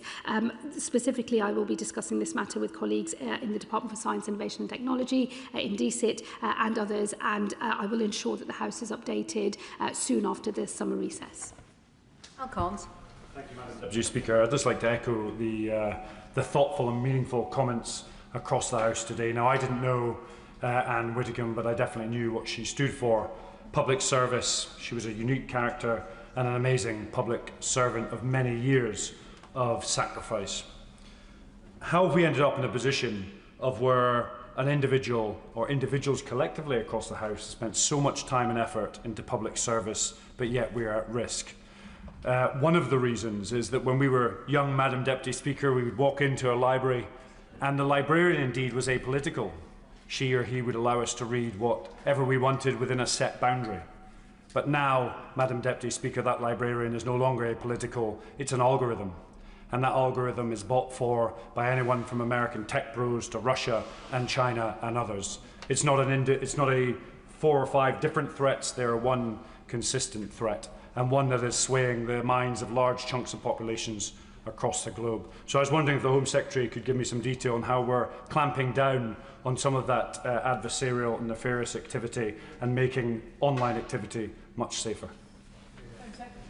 I thank my honourable friend for that contribution. He will know that colleagues in DCIT are working very carefully on the Online Safety Act and its further implementation and learning lessons from how it is applying. So at the moment, to think carefully about what might need to be done in the future. But I think it is clear that we need a much stronger and better policed boundary between what is acceptable in a democracy and behaviour that we know is challenging the very foundations of our democracy. And as I say, I've undertaken to have that discussion with colleagues across government, and I will make sure that the House is updated as to a programme of work that the government intends to take forward to make sure that all of our arrangements here are as robust as possible, and that it is we, the people of this country, that decide the sort of inheritance that we wish to leave for our children, and not algorithms decided by a very small number of men who live abroad.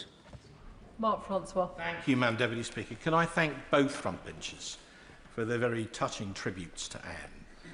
And for the benefit of those outside this House, can I place on record that we all know the absolute personal commitment of Mr. Speaker and all the Deputy Speakers to the security of all members and of their families? And can we thank him and the rest of the team for that? Yeah, well done, Mark. We mustn't comment on the investigation, but can we at least wish the police Godspeed in bringing whoever was responsible for this utterly heinous act fully to book? We've now lost another fallen comrade.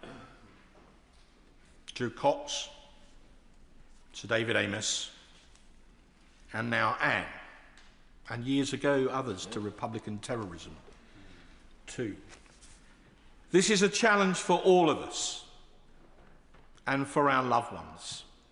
And I do believe, as I said after David was murdered, the social media companies have a responsibility in this too. You always needed a thick skin to come into politics. You now need the hide of a rhino.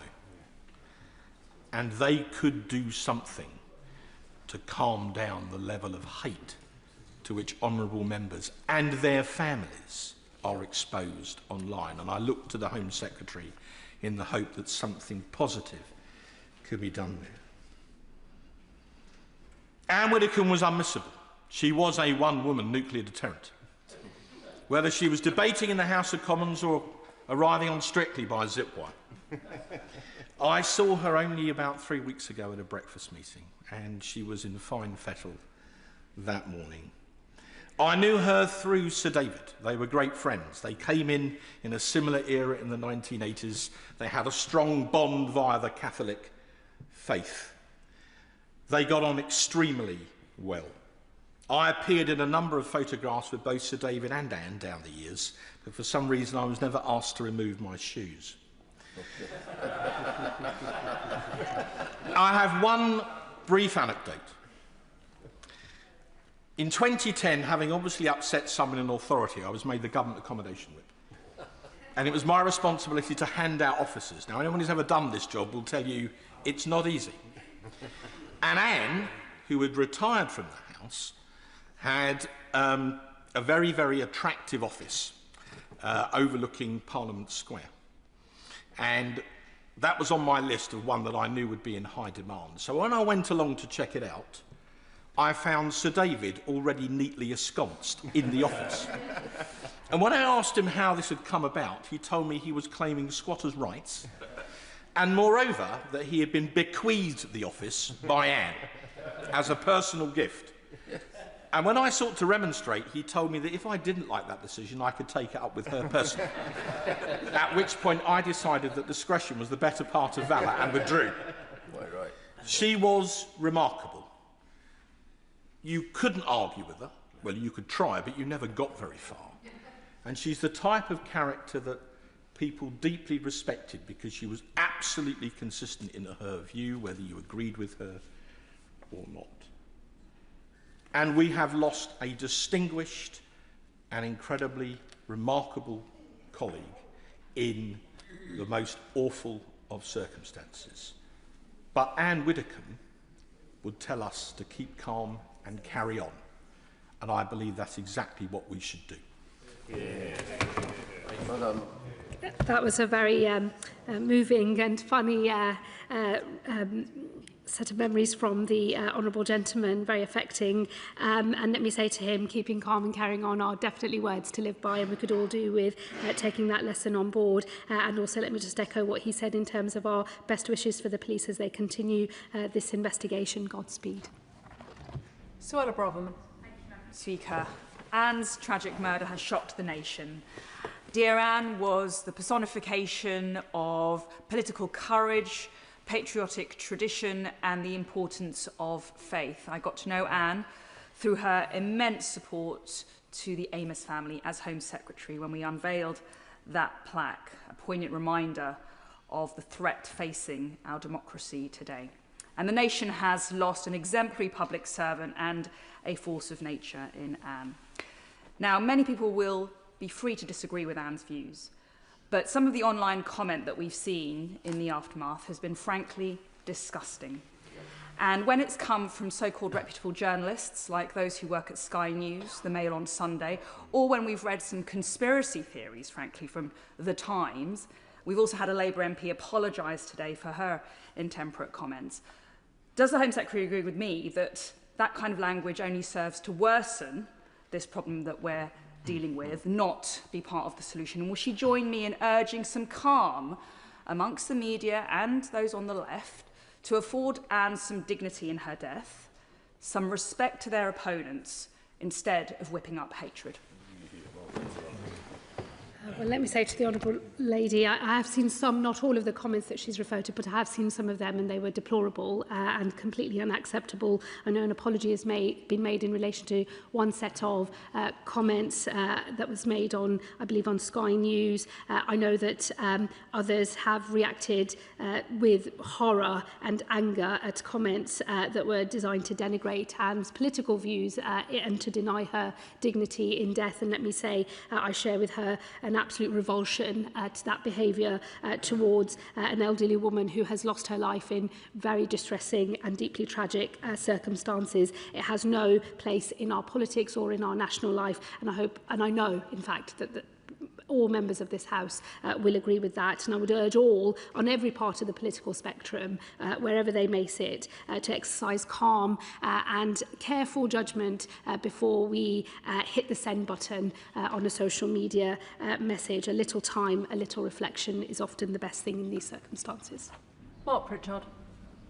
Speaker, can I thank the Speaker in his absence and indeed all the Deputy Speakers for everything the Speaker's office and the Parliamentary Security Directorate and their team do to keep all members safe of all political parties. Can I thank the Home Secretary for a very warm tribute and also the Deputy Leader of reform for his warm tribute as well. Can I also put on record my thanks as a West Midlands MP to Counter-Terrorism Policing West Midlands and the fantastic people there, and also Special Branch West Mercia Police, who do a fantastic job.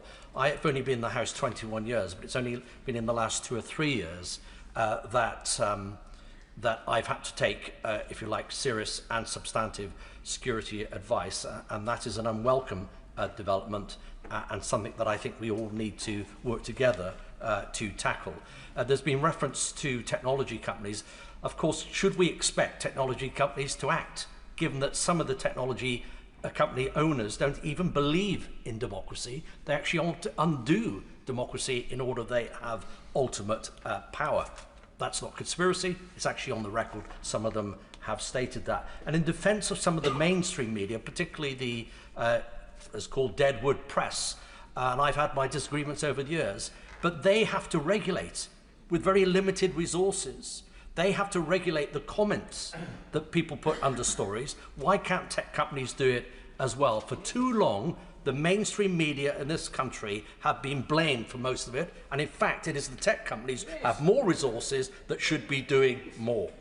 And if I may, on a lighter note, I just want to give a couple of stories, if I may, from Anne's life. I knew Anne before I entered the House. We spent 5 years together as members of Parliament, but I knew her before that as well. 2 stories. One, I remember when there was a move to stop the first ever Catholic ambassador being appointed to the Holy See, the British Embassy and the Holy See, and Anne and I and David Amos and others worked to overturn that, and I was the only Anglican in the village.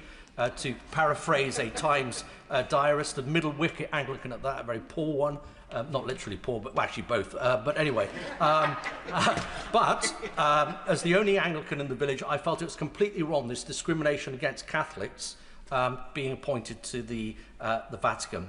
Thankfully, that was overturned, and Tony Blair and others allowed that to happen. So Francis Campbell was appointed the first Catholic ambassador to the Holy See and did a fantastic job. The other story I have briefly, Madam Deputy Speaker, is that on the way back from the Chelsea Flower Show, having seen David Austin, the former, now past founder of David Austin Roses, at the Chelsea Flower Show with the former Deputy Speaker, Nigel Evans, coming back in the taxi, we heard that Speaker Martin had resigned, Michael Martin. We both discussed that Anne, we thought, would be a great Deputy Speaker. There was only one problem. That was in 2009. In 2007, she had announced that she was going to step down at the following election. Anyway, we met with her and said, Anne, we think you'd be a great speaker. Would you do it? And she said, yes. What have I got to do? Well, you've got to go and speak to all the parties, all the different parties up in Committee Room 14. Everybody's stuffed in there as usual. And you've got to do a pitch. And I just said to her, but whatever you do, don't say you're running for Speaker and then say you're standing down in 2010. And of course, as we all know, Anne was very wise. She completely dismissed that advice, stood up and said, I'm running for Speaker, but I will stand down in 1 year or 2 years' time. So, of course, she didn't have any success on that. I just conclude by saying she was a lady of conviction, of clarity, compassion, integrity, authenticity, a lexicon of virtue. And, of course, she was recognised by His Holiness the Pope with a papal damehood at DSG, but she was unfortunately, I think unfairly, never recognised in this country in the same way, and I hope that is something in her honour and memory that could be considered. Thank you. Well, again, let me say to the honourable gentleman, those are some lovely memories that he has shared with the House of his dear friend. As he was making his contribution, I thought I would follow what he had said in relation to counter-terrorism policing and just place on the record my gratitude for our counter-terrorism policing across the country. We actually have a world-leading counter-terror policing operation in this country. We are very lucky to have them. They do a great job keeping all of us safe, and I know I speak on behalf of the whole House when I place those remarks on the record. He is right. Many members have made this point today about the unaccountability of social media platforms for their algorithms and for the type of content that they host on their platforms. The government has already done some work in this area, but I'm sure we will have to go further, and as I've committed before, I will make sure the House is updated in due course. Roberts.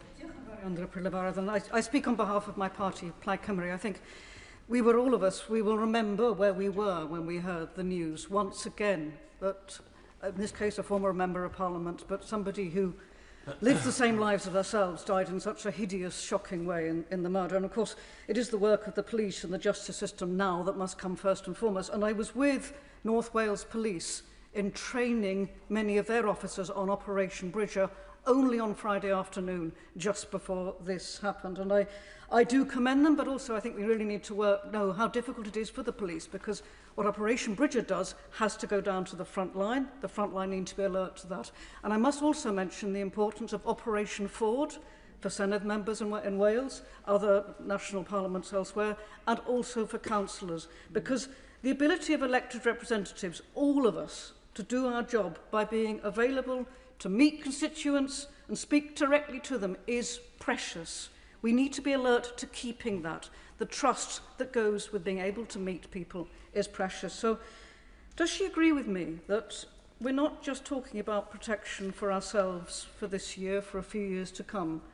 What we're doing here, what we are endeavouring to do here, is to safeguard the values of democratic debate over violence into the future.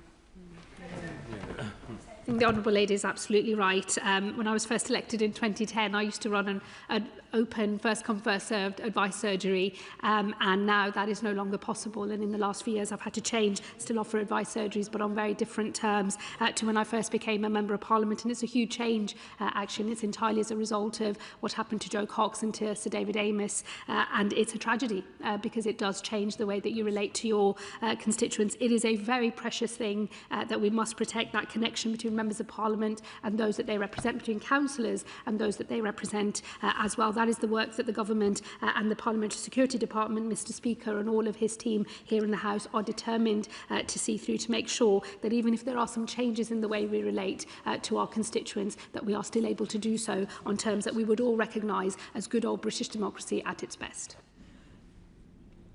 Lee Anderson. Thank you, Madam Deputy Speaker. There are no words to express the sadness that we feel about the passing of Ann Widdecombe, but the sadness, unfortunately, is turning to anger. Anger not just at the social media companies, but also all of us in this place and the politicians and some of the language that we use in this place. And Reform UK MPs have been labelled as racist, as Nazis, as bigots by people serving in this place, and that undoubtedly increases the risk of attacks on politicians on this side. But is the Home Secretary aware of any increased risk to Reform UK MPs?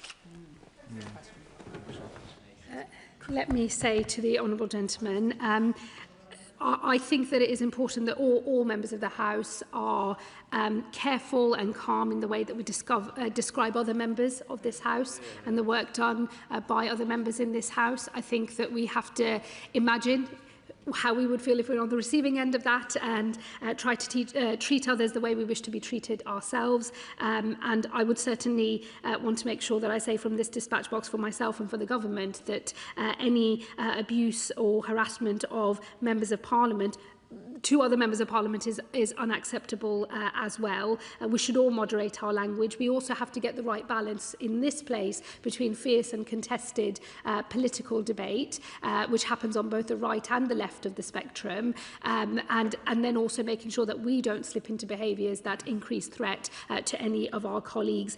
It is a difficult balance sometimes to strike in the heat of the moment, in the heat of a very polarised debate, but we still have a responsibility to show our best selves at work, as it were, and I would always caution all members, before you say anything quickly, just take a minute to reflect and then think about what you're about to say.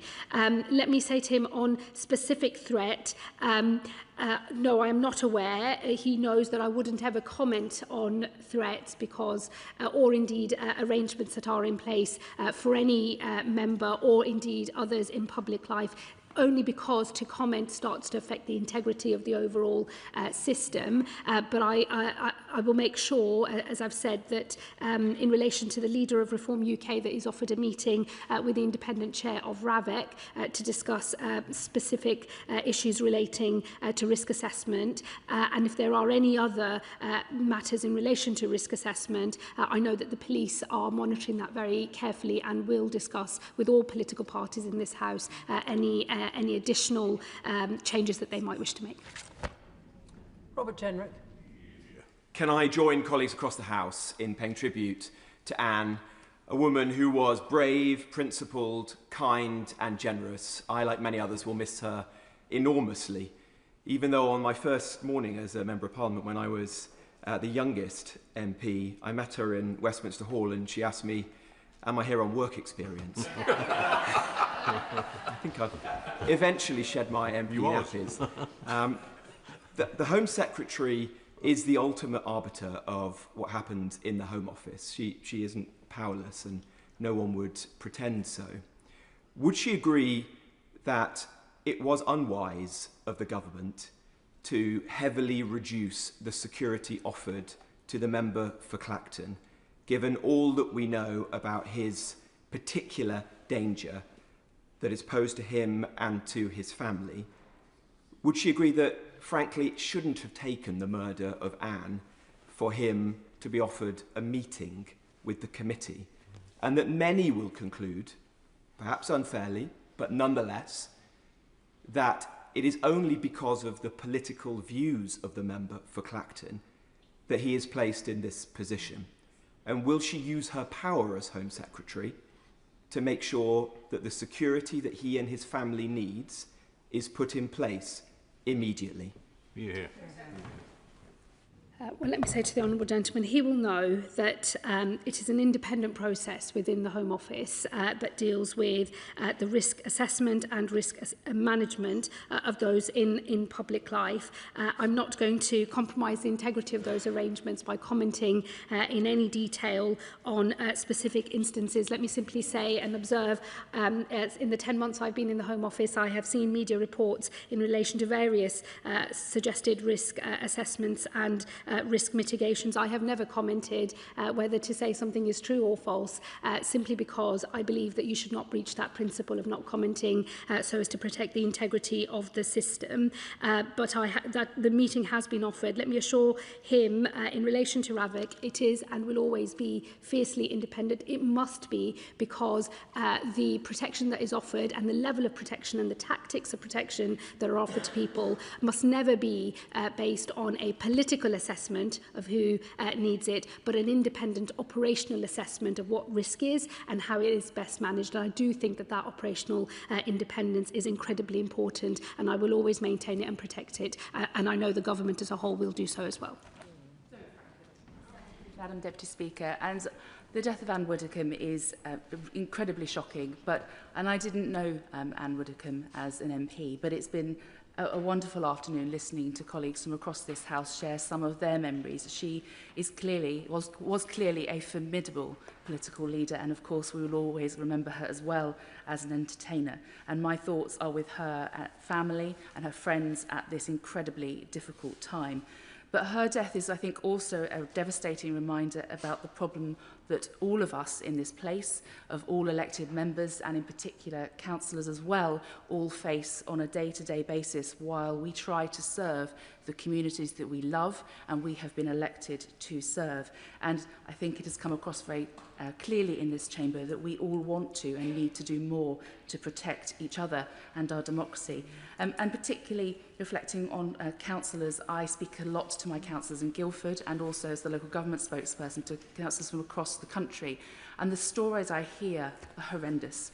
Whether it's parish council leaders telling me about death threats, whether it's council leaders telling me about death threats. This is a democracy. We should not be experiencing this as elected representatives. And I'm grateful to the Home Secretary for the things she has set out already. But I wonder if she could also set out what actions the government is taking to protect elected officials at all levels, but particularly councillors and those who are served by Operation Ford. And whether she can confirm that there will be more resources made available to Operation Forward so that they can provide a consistent level of support across the country, as I know that police officers and police forces across the country want to do that, but I do hear varying levels of support across the country. Thank you. Thank you, Madam Deputy Speaker. Let me also join with the Honourable Lady in saying it has been a very moving afternoon hearing tributes to Ann Widdecombe across the House, and particularly from her former colleagues in the Conservative Party and also from her colleagues in Reform UK, who are obviously very personally affected, and I offer my condolences to all of them once again on the loss of their friend and their colleague. Let me say to the Honourable Lady, I take very seriously the wider risks to our democracy, including for local councillors. She has already referenced some of the steps that the government has taken through our Defending Democracy Task Force, Operation Forward. I'm sure there will be further developments in this space. I think we're learning lessons from the work that the task force did in relation to the most recent local elections, and I know that the developing nature of these threats has to be reflected in our new arrangements as we move forward as well. But we are very alive to the risks, not just to those of us in this place. Of course, given what's happened to Joe Cox, to Sir David Amess, and now Ann Widdecombe, parliamentarians get a lot of attention in terms of our security, and this is perhaps the most high-profile chamber and often referred to as the Mother of Parliament, so that would be understandable. But this country also cannot do without the work of its local councillors, its parish councillors, and all those people who put in the hours to make their local area better, and this government will stand by them too. Can I thank the Home Secretary for her statement this afternoon, and I will allow a few moments for the front bench to swap over.